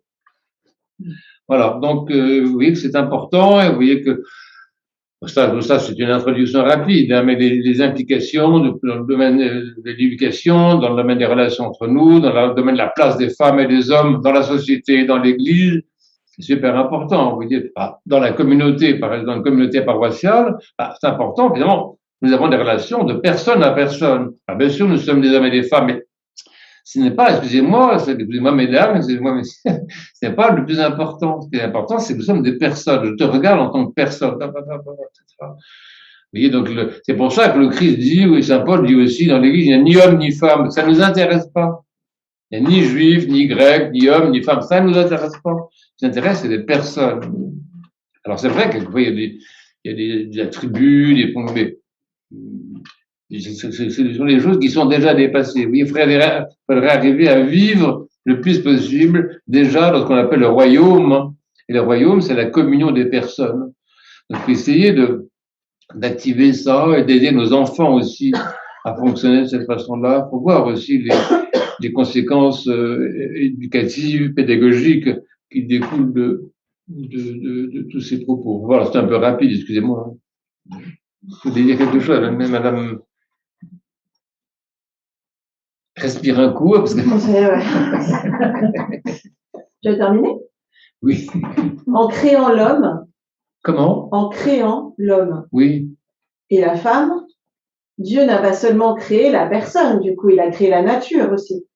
Oui, bien sûr, oui. Mais et pourquoi il s'est pas arrêté à créer une personne et pourquoi a-t-il créé la nature? Alors ça, généralement, c'est intéressant, ça, parce que c'est très bien ta question, on va la mettre ici. La question pour le site. Mais effectivement, mais c'est intéressant cette question-là, parce que Dieu a créé aussi d'autres êtres qui ne sont pas particulièrement personnels. Les anges, par exemple, qui ont été créés avant les hommes, il a créé tout un monde, il a créé d'autres, il a fait exister d'autres, avant même l'arrivée de l'homme, les 6 autres jours de la création, on voit bien qu'il y a d'autres. La lumière, par exemple. La lumière, c'est pas quelqu'un. La ténèbre, le temps, c'est pas quelqu'un. Pas sauf dans la mythologie grecque, ça s'appelle Chronos. Très méchant, d'ailleurs, il mange ses enfants. Mais voilà, ce sont des créatures, elles ne sont pas des personnes, effectivement. Et les animaux, globalement, si on a affaire quand même plutôt aux espèces, enfin bon, après ça, il y a des phénomènes d'individuation, surtout chez les animaux domestiques, mais ça, c'est encore un chapitre très particulier. Mais on dit que les éléphants, de mémoire d'éléphants, les éléphants reconnaissent des années après l'homme qui a tué leur petit. Donc ça veut dire qu'un animal sauvage, pourtant, qui n'a pas du tout été influencé par la domestication, est capable d'identifier quelqu'un. C'est très intéressant. Mais bon, Dieu a créé un monde dans lequel la vie personnelle pourrait se déployer, je pense. Parce que ça, la relation de la personne avec la nature, c'est pas une relation de conflit. Moi, je vais très bien, hein. Si on me demande toujours comment vas-tu, mais ça va, je vais très bien, je suis vivant, j'ai encore tous mes cheveux ou presque, enfin bon, oui, il n'y a pas de problème. La personne n'est pas en conflit avec la nature. Hein. Il n'y a pas d'opposition, il n'y a pas de guerre. Hein. C'est l'inverse. La personne trouve dans la nature le champ pour s'exercer, pour évoluer, pour se manifester, pour se réjouir. La personne se réjouit de la nature. Regardez un repas, un banquet. Un banquet rassemble que des éléments de la nature. Alors, il y a le méchoui, il y a les légumes, etc. Je ne fais pas un menu, etc. Ici, mais enfin, ce sont des éléments de la nature qui sont rassemblés pour la joie. Et la joie de qui? La joie des personnes. Les personnes font la fête. Et c'est assez important, je pense, la dimension festive du monde doit être rappelée. Les gens qui me disent comment est-ce que tu peux vivre dans ce monde épouvantable, je me dis mais attends, ça va très très bien. Ça fait 60 combien que j'ai vu dans ce monde et je vais très bien. Bon. C'est-à-dire que le monde est un monde il est magnifique. Oui. C'est pour ça que c'est inouï de le bousiller comme on le fait, de détruire comme on fait, parce qu'on détruit quelque chose qui est magnifique absolument. Une création qui a été produite pour la manifestation de l'amour, pour le déploiement de la vie personnelle, pour que justement la personne humaine puisse montrer toute sa capacité créatrice aussi. C'est vraiment un super projet. Je ne sais pas si tu as répondu à ma question en fait. Peut-être que si, enfin, pourquoi dans ce cas-là, il n'a pas créé un être humain, et un autre être humain. Pourquoi il a fait un homme et une femme? Ah, tu parles entre l'homme. Oui. Ah oui, mais ça, c'est très intéressant ce que Non, tu c'est dis ça. aussi. C'est qu'il aurait pu créer la personne Oui, être humain oui. et faire un être humain et un être humain. Dans ce cas-là, pourquoi il a créé un homme et une femme? Ah oui, mais ça, ce sont des dissociations dans le domaine de la nature. Les fameux genres, ce sont des distinctions dans la nature, mais cette nature humaine, elle existait auparavant, elle avait été créée auparavant. Alors, on voit très bien dans la création que Dieu a opéré une séparation des genres dans une nature humaine unique, en quelque sorte, d'androgyne, je pourrais l'appeler, enfin, un être humain total. Et après ça, la question de la personne est très intéressante, c'est que au début, on parle d'Ève, on dit la femme. Donc, c'est de la nature. C'est un nom de nature. Femme, c'est un nom de nature, comme homme. Et après ça, on l'appelle Ève. C'est-à-dire qu'elle reçoit un prénom qui est justement, qui la désigne comme personne. Quand Adam, je n'ai pas le texte sous les yeux, là, mais vous regardez dans la Genèse, quand Adam, quand ils se voient l'un à l'autre, au début, ils se voient sur le plan de la nature. Lui, il voit la femme. Et après ça, il l'appelle Ève. Donc, le prénom d'Ève est un moment très, très important, qui est justement la déclaration du caractère hypostatique de l'être humain. Que l'être humain n'est pas resté impersonnel, mais que Dieu a donné à l'être humain dont il avait créé la nature. Il a commencé par créer, vous savez, il prend l'argile, il façonne tout ça, bon, et après ça, il dit à notre image, créons-le, et après ça, il insuffle dans le visage de l'homme sa propre haleine, les arts de son esprit. Donc, c'est vrai que Dieu a commencé par créer la nature et qu'il a introduit la dimension hypostatique après. C'est dans ce sens-là que ça fonctionne assez curieusement. C'est qu'il a d'abord créé des êtres, on va dire, impersonnels, enfin, anonymes, que la terre, le vent, c'est des noms de nature. Et après ça, il a introduit, pour un être particulier qui est l'être humain, il a introduit le sceau de sa propre image, c'est-à-dire la dimension hypostatique. Et alors, la personne, on pourrait dire que c'est simplement l'image et la ressemblance de Dieu? Alors, je n'ai pas compris, pardon. La personne, est-ce qu'on peut dire que c'est simplement l'image et la ressemblance de Dieu? Oui, c'est ça, parce qu'en fait, je vous remercie d'intervenir, parce qu'en fait, je n'ai pas pris le temps de développer ce qu'on appelle la personne. J'ai essayé de vous montrer. La personne, si vous voulez, c'est une dimension évolutive. C'est une dimension en devenir. On devient des personnes. Et ce devenir de l'homme, de l'être humain, ce devenir, il s'appelle justement image à ressemblance. La ressemblance avec Dieu, c'est ce qui signe le caractère accompli de la personne. Les saints, je dirais qu'ils sont parfaitement ressemblants à Dieu, comme on dit, et ce sont des personnes accomplies. L'image, si vous voulez, c'est un état virtuel de la personne. Mais cette vie personnelle, elle est quand même un donné. Il y a un donné hypostatique, en quelque sorte, qui se dégage. On voit ça chez les tout petits enfants, par exemple, à la naissance. Il faut prendre les enfants très petits. C'est super intéressant. On voit justement que le caractère hypostatique commence à se dégager. Et il se dégage avec des mouvements de liberté. Il veut pas ceci, il veut cela, il fait des caprices. On voit les passions, on voit tout ce qui se passe. C'est super intéressant. Et au terme de ça, si nous suivons le Christ, il faut suivre le Christ aussi, vous savoir ce qu'on veut. Si nous prenons le Christ comme maître, nous allons effectivement arriver à le ressemblant parce que lui, il nous donne, dans son humanité, il nous donne l'homme parfaitement ressemblant.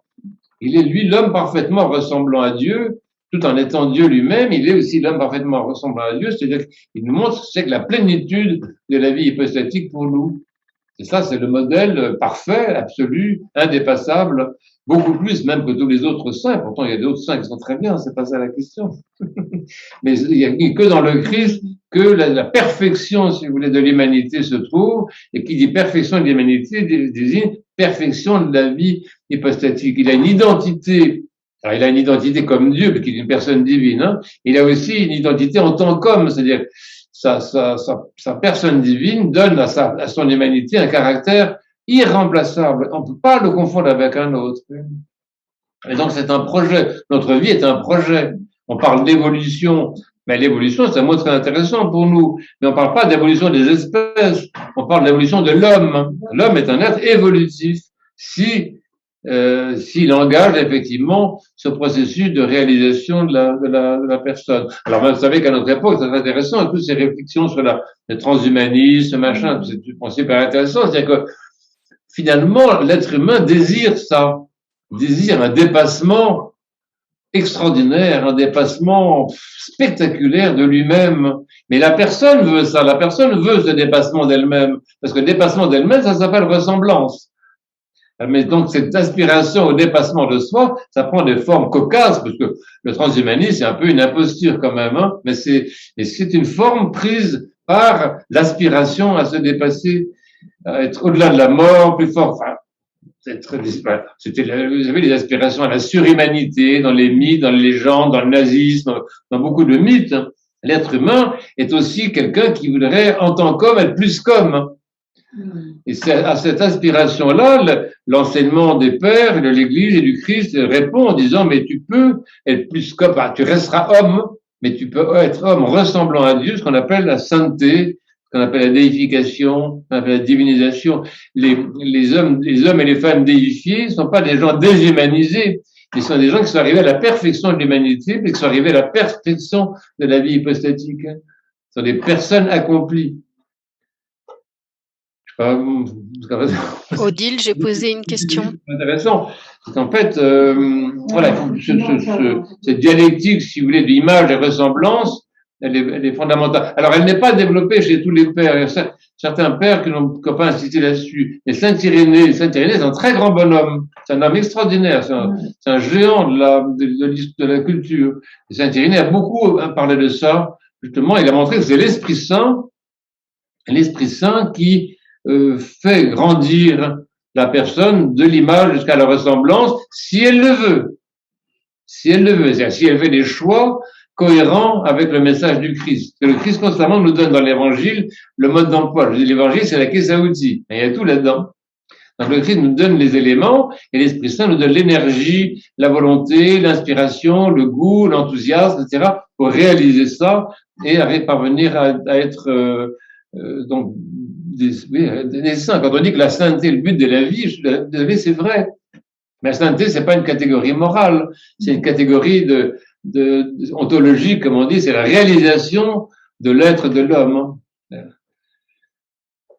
Et donc voilà, faut pas avoir peur de dire que la sainteté est le but de la vie humaine. Mais si on ne le dit pas, on est des menteurs. Oui. Une question de Laure. Est-ce que dans la personne que Dieu attend que nous soyons, il y a des projets différents attendus pour un homme ou une femme? Ça, c'est très intéressant aussi. Hein. Ça revient un petit peu à quelque chose qu'on a dit tout à l'heure. Vous avez compris la question. Je pense que la personne, si vous voulez, elle assume. Comment dire, la personne elle-même, comment dire, elle n'est pas une nature, hein, elle transcende la nature, donc elle n'a pas de caractère de nature, elle n'est pas grosse, maigre, elle court pas vite, etc. Bon, la personne transcende la nature, mais, comme j'ai dit tout à l'heure, elle est, si je peux dire, colorée, affectée, déterminée, le mot est pas très juste, mais oui, colorée en quelque sorte par des éléments de la nature. Par exemple, quand le Christ lui-même, il nous a montré ça dans l'Évangile, c'est intéressant, il dit « j'ai soif ». Un endroit intéressant, c'est que la personne peut avoir soif.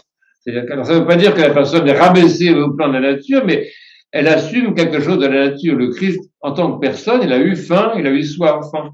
On peut avoir peur, on peut éprouver il y a des passions qui sont, avoir faim et soif, c'est pas méchant, mais on peut avoir des passions qui sont pires que ça. Mais on peut aussi être homme, on peut être femme, mais aussi on peut transfigurer l'humanité. Le Christ nous montre ça justement. Le Christ est une personne qui transfigure la masculinité. L'icône du Christ nous montre la masculinité ou la virilité, si vous préférez, transfigurée. Et la Mère de Dieu nous montre la féminité transfigurée. Et chacun d'entre nous, en tant que personne, est appelé, s'il veut, c'est rien d'obligatoire, faites ce que vous voulez, à la vocation de transfigurer les éléments de la nature qui lui sont confiés. Moi, en tant qu'homme, je suis appelé à transfigurer la masculinité qui m'est confiée, et etc., etc. Alors, je peux aussi refuser. C'est toujours une histoire, je raconte dans mon enfance, je ne dirai pas de qui il s'agit. un enfant qui un petit garçon qui avait je sais pas quel âge et qui pleurait et sa mère lui dit ne pleure pas, tu es un homme, be a man, elle disait. Alors, quand même, un garçon, ça pleure pas. Et le petit garçon a répondu, veux pas, be a man. Donc ça, c'est un événement très très important, c'est-à-dire que tu peux ne pas vouloir assumer soit la masculinité, soit une certaine masculinité. Moi, je suis désolé, il y a certaines formes de la masculinité dans la société occidentale qui sont insupportables, vous voyez. Et moi, franchement, en tant qu'homme, j'ai pas envie d'être ça. J'ai envie d'être autre chose. J'ai envie d'être homme autrement. C'est pas dire que j'ai envie d'être fille, encore que pourquoi pas. L'idée m'est pas venue, mais restons ouverts. Hein.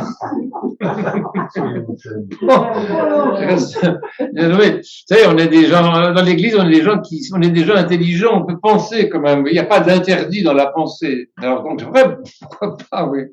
Mais je me rappelle quand j'ai passé un examen, on m'avait dit de mettre, je sais pas quoi, ma devise sur une copie. Je sais pas pourquoi on me demandait ça. Écrivez vos devises. Et là, ma devise c'était pourquoi pas.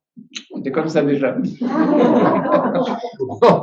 Et donc tout ça pour dire en tout cas, si j'accepte que Dieu non pas m'ait fait homme, mais m'ait donné la masculinité, c'est un petit peu différent. Moi, en tant que personne, Dieu ne m'a pas fait homme. En tant que personne, je reste transcendant à ça. Mais Dieu m'a confié la nature masculine. Alors, qu'est-ce que j'en fais? Je peux la transfigurer, je peux la déformer, je peux la mutiler en fonction des cultures, etc. Mais je peux aussi, en fonction plutôt de la culture biblique et l'enseignement du Christ, en faire autre chose.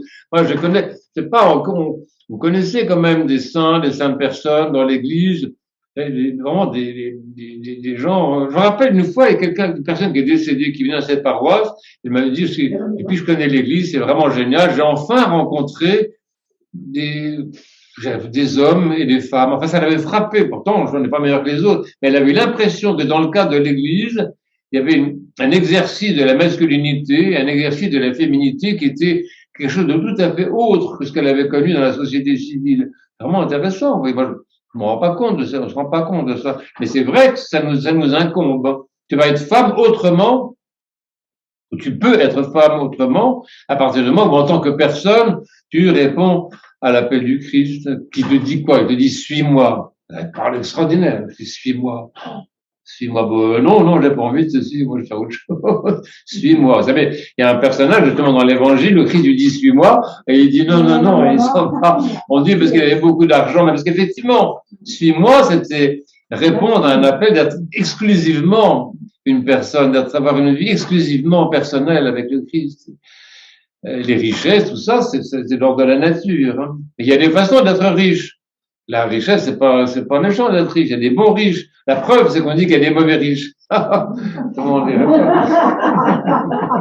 Donc, ça veut dire que la richesse t'est confiée, et toi, en tant que personne, tu assumes la richesse, et par la générosité, il y a des tas de façons d'assumer la nature nous est confiée, en fait, c'est ça. La nature extérieure, la création, mais notre propre nature nous est confiée, notre humanité nous est confiée. C'est génial. C'est très intéressant. Et donc, il y a différentes façons d'être homme. Et vous le savez très bien, il suffit de regarder ce qui passe sur la planète. On voit très bien les différences qu'il peut y avoir. Il y a des façons d'être homme qui sont horribles. Il y a des façons d'être masculin qui sont horribles.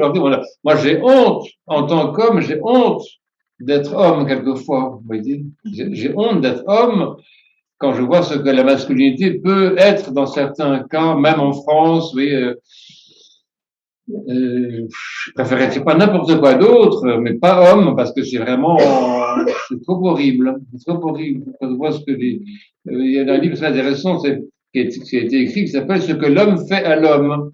Ben, donc, c'est, effectivement, ce que l'homme fait à l'homme, c'est aussi ce que l'homme fait à la femme, ce que l'homme fait à l'enfant. Je dis, ben, je préférerais être n'importe quoi, mais pas homme. En même temps, j'ai pas envie d'être femme non plus, parce que je n'ai pas pensé, comme je vous disais tout à l'heure. Mais la masculinité telle qu'elle est transmise par la culture, ce n'est pas facile à assumer. Il m'est plus facile d'assumer une masculinité qui m'est donnée par le Christ, par l'Église. Moi, je veux bien recevoir ma propre masculinité de l'Église et des saints. Et regardez dans l'Évangile, qu'est-ce que c'est être homme, qu'est-ce que c'est être femme. C'est intéressant l'Évangile, vous savez, vous lisez-le si vous l'avez pas lu. On y revient. Qu'est-ce que c'est qu'être femme dans l'évangile? C'est super, vous voyez. Pardon, Odile. Père, justement, pour rebondir tout à l'heure, tu as parlé beaucoup de communion entre les personnes, déjà de la Sainte Trinité. Et je me disais, pour un homme et une femme qui sont en relation, qui voudront se marier, en fait, la meilleure étape, ça serait de les aider, pour les aider, ça serait de passer de la relation à la communion, justement. Oui, ça c'est le mystère du couple, la grandeur du couple d'Adam et Ève, disons. C'est que je pense que quand on s'aime vraiment, c'est la personne de l'autre qui nous intéresse. Franchement, un amour véritable, tout de suite vise. Enfin, la personne cherche la personne. Ça, c'est assez fort. N'empêche que les éléments de la nature sont très forts. Le désir, l'attraction, la sensualité. Il y a aussi des éléments de la nature qui sont très importants. La tendresse, le contact physique. Justement, on nous dit le contact physique qui active les hormones de croissance. Bon, donc tous ces éléments-là, dans un couple vit avec des éléments de la nature qui sont extrêmement forts. C'est vraiment en particulier le désir, l'éros dans le couple, c'est extrêmement fort. Mais cet éros, il est transfiguré aussi par la générosité, par le sacrifice de soi, par la préférence d'autrui à soi-même, par l'effacement de soi. Et en particulier dans les périodes, c'est très intéressant. Vous savez, l'Église orthodoxe, c'est vraiment la grande Église. Hein. On enseigne, enfin, on propose aux couples pendant les périodes de carême de vivre sur le registre de la tendresse, plutôt sur le registre du désir conjugal. Et donc, ça veut dire qu'on essaie de proposer aux couples de vivre d'une façon dans laquelle la personne est plus importante. Vous voyez. Je peux mettre entre parenthèses mon désir de jouir, mon désir de fécondité, etc. Je peux le mettre entre parenthèses pendant un temps pour avoir, même avec ma femme ou mon mari, avoir une relation de personne à personne.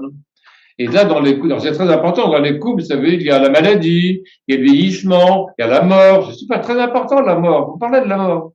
Et dans ces cas-là, il y a l'éloignement, il y a l'absence, il y a le voyage. Oui, on peut faire la liste de situations dans lesquelles un couple se trouve propulsé sur le plan de la communion des personnes, parce que la maladie, j'ai travaillé pendant des années dans le milieu handicapé, j'ai connu à l'hôpital de Gap des gens qui voulaient se marier, et l'un des deux avait un accident horrible, il était complètement explosé. Oui. Donc c'est voilà un couple, si vous voulez, qui a voulu se marier quand même, et qui n'aurait pas de relations selon la nature telles qu'on peut les voir ailleurs. Certainement, ils se touchaient, certainement, ils avaient des câlins, c'est vraiment. Et le point de vue de la sexualité, par exemple, c'est quand même un petit peu difficile.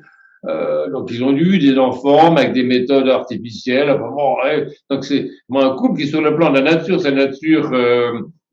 sa sexualité, justement, avait vraiment un programme particulièrement difficile. Mais n'empêche que, parce qu'ils s'aimaient de personne à personne, ils ont vécu ça. C'est un couple tout à fait extraordinaire. Ça existe quand même, vous voyez. Il y a donc la maladie, le vieillissement, qui fait qu'on continue on a beau avoir un âge avancé, on se continue à se prendre par la main, se faire des bisous. Il reste la tendresse, il reste souvent encore le désir chez des gens plus âgés. Mais de plus en plus, ce qui émerge dans la vie du couple, c'est ça très intéressant, dans la vie d'un couple, des amis aussi. Hein, c'est pas uniquement le couple d'homme et de la femme, c'est aussi chez les amis. Ce qui émerge de plus en plus, c'est la communion des personnes. C'est pour ça que le Christ dit, dans le royaume des cieux, la question ne se posera pas de prendre femme ou homme. On est comme des anges, c'est une manière de dire juive, mais ça, c'est pas précis ce qu'il dit là. En fait, on sera des personnes. Ça, le monde qui vient est un monde dans lequel notre communion sera interpersonnelle. Ça ne veut pas dire qu'on méprise cette vie. Mais Saint-Maxime, justement, je le cite tout le temps, que j'aime beaucoup cet écrivain, Saint-Maxime, il dit qu'il y a toutes sortes de dualités à dépasser. Le jour et la nuit, le chaud et le froid, et finalement le masculin et le féminin, tout ça, ce sont des passages, des portes à franchir, et on les franchit en devenant de plus en plus une personne. Mais ce n'est pas une négation de la nature, c'est une transfiguration de la nature, et quand même, mesdames et messieurs, je me permets de vous rappeler qu'en tant que chrétiens, nous confessons la résurrection des corps. Donc le salut, pour nous, n'est pas du tout une désincarnation, une désincorporation ou comment dire, une scission de la nature et de la personne, pas du tout. C'est du tout, puisque c'est la résurrection des corps, vous vous rendez compte ce que c'est? Ça veut dire que la matérialité même de notre nature est proposée à la vie éternelle. Hein. Et une fois assumée par la personne, elle est promise à la vie éternelle. C'est ça, la foi chrétienne est unique dans ce domaine-là, elle est unique. Ça vient quand même du judaïsme, mais c'était pas très clair dans le judaïsme. Tout chez nous vient du judaïsme quand même, hein, mais c'était pas clarifié comme l'a fait le Christ en faisant la preuve. Le Christ en a fait la démonstration, c'est tout, en ressuscitant lui-même. Donc c'est tout. Ça n'a pas été fait avant.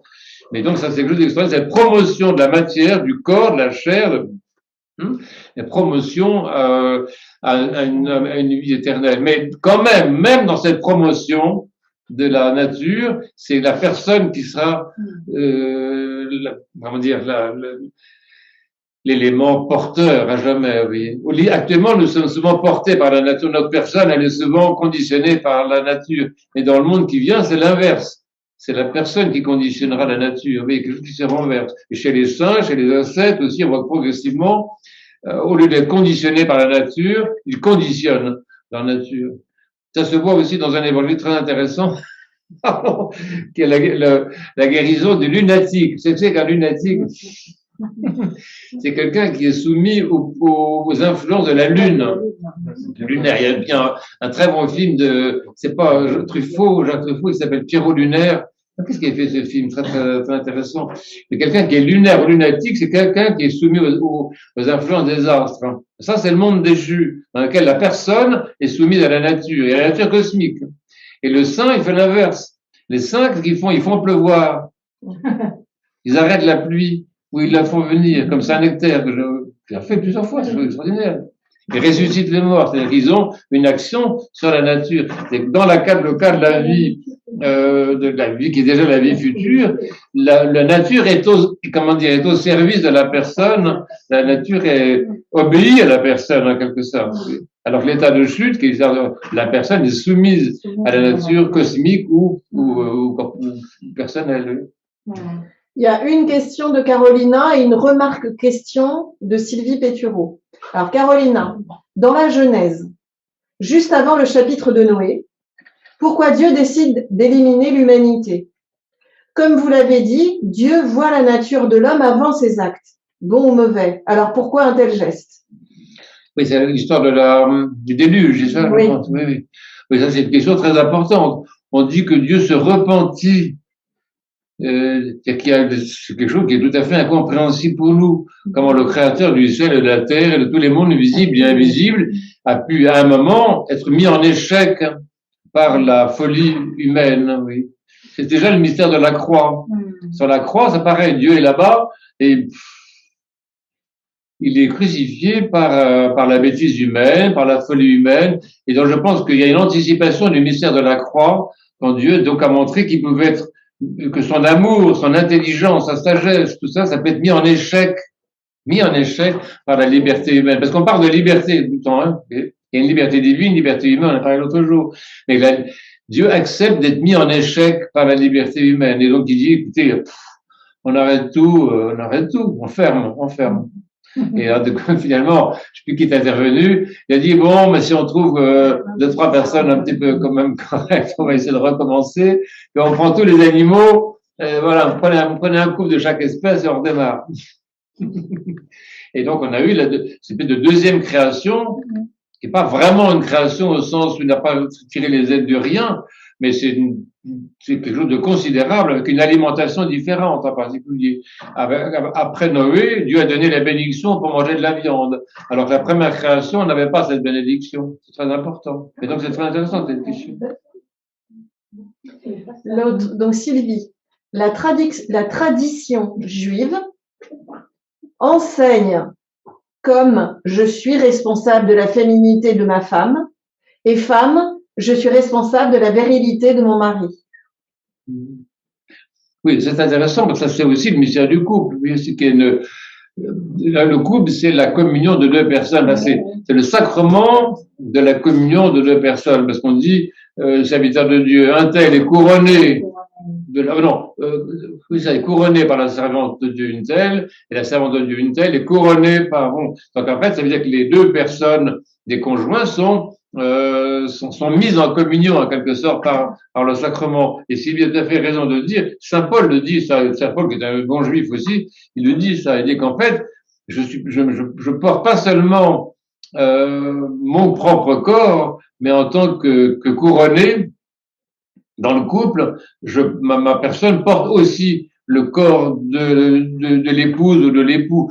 C'est dit, il y a plusieurs passages de Saint Paul qui le disent, ça, en particulier l'épître qui est lu le jour du mariage dit exactement la même pensée. Alors ça se voit dans beaucoup de cas, au fait que les époux prennent soin l'un de l'autre dans la maladie, dans la vie de tous les jours, qu'ils prennent soin l'un de l'autre dans la tendresse qu'ils ont l'un pour l'autre, dans le plaisir qu'ils ont ensemble, mais qui est un plaisir généreux, qui n'est pas un plaisir égoïste, qui n'est pas une autosatisfaction de leurs besoins, mais qui est vraiment un amour généreux.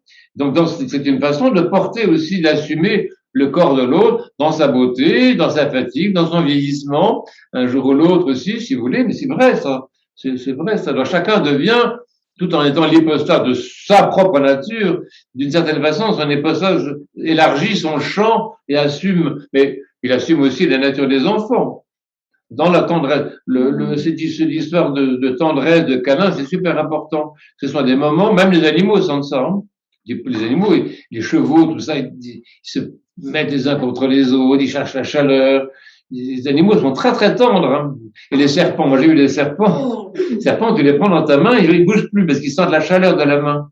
Tu peux prendre une vipère, tu peux prendre ce que tu veux, un cobra, dans la main, il bouge plus parce qu'il y a la chaleur. Il vient là dans la poche, et là je sors là par là, oui. Extraordinaire. Donc l'élément de tendresse, de contact physique est extraordinairement important, mais ça fait partie des modes que la personne a pour assumer le corps de l'autre, hein.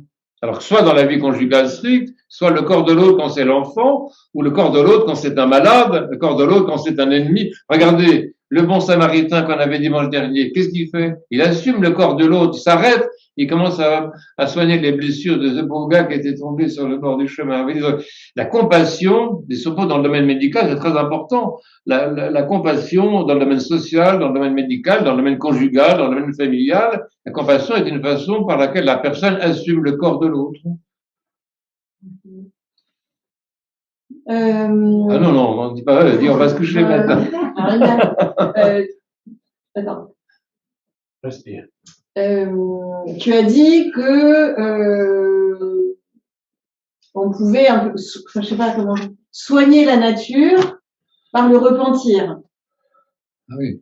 Quelqu'un qui ne se repent pas, qui ne se repent jamais, qui ne veut pas se repentir, qui ne regrette pas ses péchés, est-ce qu'il y a un moment où la nature peut venir abîmer la personne, où la personne est inatteignable, inabîmable? Si la personne n'est pas libérée, elle reste prisonnière, C'est le problème du salut. Je pense à ma propre mort, vraiment assez souvent, enfin tous les jours, et je vois bien que si dans la mort, je me trouve prisonnier de certaines de mes passions, de certains de mes péchés, je reste captif de ces choses qui ne sont pas moi. Vous voyez, mais donc je n'ai pas réussi à vraiment faire le tri dans cette vie. Il faut que je me dépêche. Il faut profiter du temps qu'on a pour libérer la personne. Libérer la personne, c'est ça le slogan. C'est un vrai problème. On prie quand même, il y a des défunts, si vous voulez, qui sont partis dans des très très mauvaises conditions. Mais il y a peu de défunts qui sont partis vraiment étant totalement libérés des passions et des péchés, totalement. Moi, je connais des gens comme ça. J'ai connu beaucoup de saints. Je connais beaucoup de saints, gens totalement innocents. Et j'ai vu même un ancien que je connais, je pourrais nommer, je ne le ferai pas, un prêtre que j'ai connu. Quand il avait 25 ans, il était très facétieux. Il faisait des blagues à tout le monde. Il se moquait des gens. Il se mettait en boîte. Il était terrible. Les gens le redoutaient. Bon. Pas très gentil finalement. Hein. Et moi je l'ai connu quand il était beaucoup plus âgé. C'était devenu un homme innocent. Innocent, c'est-à-dire oui c'est ça, ne disant de mal, ne pensant même de mal de personne, ne disant de mal de personne. On peut arriver à ne plus être nuisible. C'est intéressant, ça. Je peux ne pas être nuisible à mon entourage et à moi-même. Ce serait peut-être pas mal, ça. C'est un beau projet. Je peux ne pas nuire à autrui, à la création. Et, on n'est pas forcément nuisible, vous voyez. Mais pour poursuivre, si quand on meurt, on ne s'est pas libéré de toutes ses passions, Ouais. Mais c'est lourd. bah, qu'est-ce qui se passe? Donc, les vivants prient, C'est mais les lourd. morts, ils font comment? C'est vrai que c'est pour ça que l'Église donne une telle importance à la prière tout le temps. On n'arrête pas de prier pour les défunts tout le temps. Est-ce que ça va les libérer un jour? Ah, justement, ça c'est pas très clair dans l'enseignement.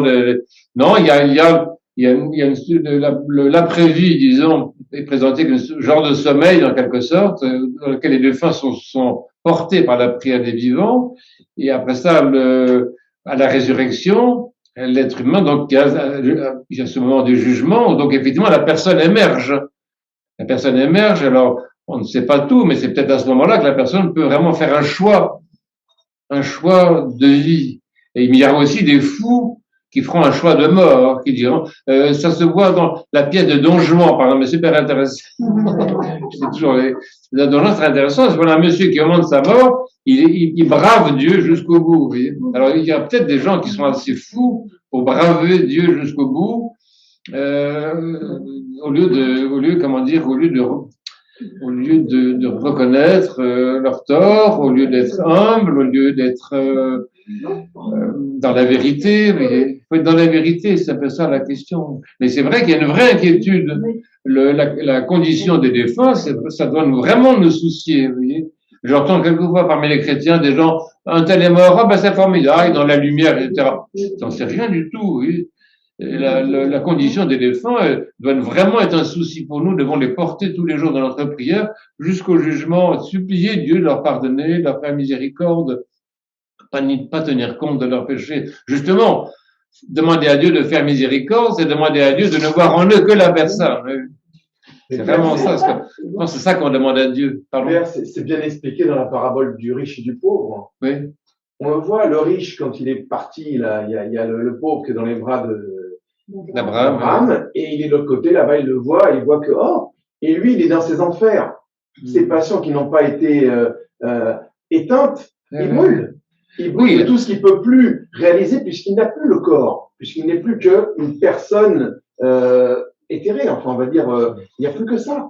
Et donc, il brûle parce qu'il n'a pas éteint ses passions et il veut prévenir ses frères, etc. Comme il n'avait pas entendu avant, ça n'a aucun intérêt pour lui, ni pour eux. Mais ils avaient déjà tout eu avant. Après, voilà.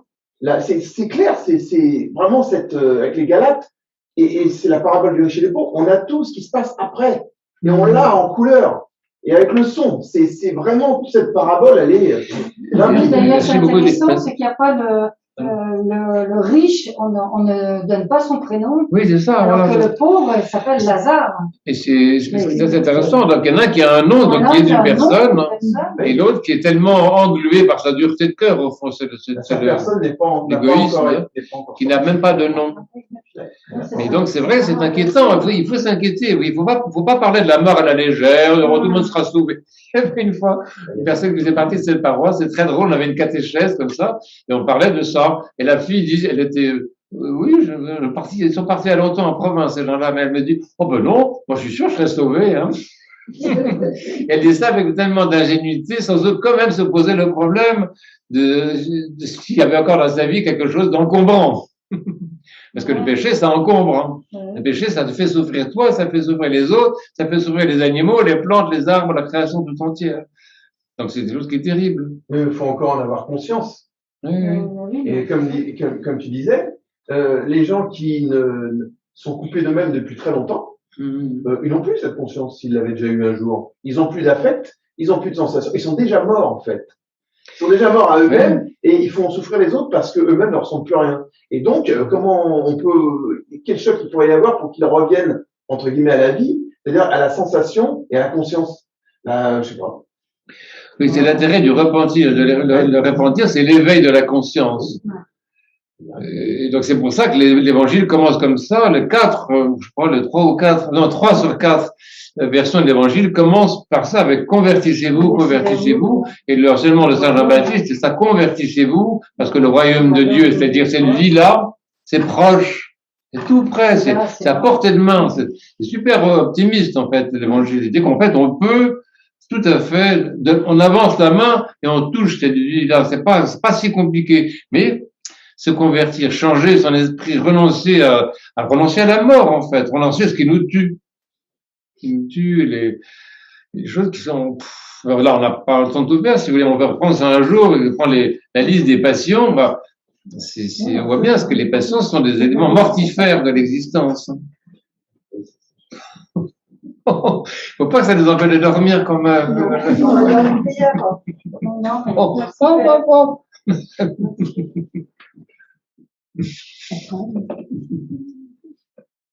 Ah, il y a encore une question. Oui. Si le mauvais riche n'avait pas d'hypostase, il ne persisterait pas après sa mort. Alors, on ne dit pas qu'il n'a pas d'hypostase, parce que personne n'a pas d'hypostase. Mais la vie hypostatique est comment dire, oblitérée, occultée par la dureté de son cœur. La vie hypostatique, c'est important, ça, qui est intervenu. La vie hypostatique ne se perd pas. Saint Séraphin de Sarov a dit ça. Elle dit que même chez un criminel, le plus endurci, qui a tué père et mère et plusieurs fois, même chez lui, le sceau de l'image ne veut pas être tiré. C'est pour ça qu'on croit toujours qu'on est contre la peine de mort, par exemple. La peine de mort, c'est une ineptie. Parce que la peine de mort, c'est croire que la personne ne peut pas changer. Ben non. Nous, les chrétiens, le chrétien pense que tout homme peut être sauvé. Que tout homme peut se convertir, que tout homme peut changer. Tu peux changer. Et non pas, tu ne changeras pas, je te tue.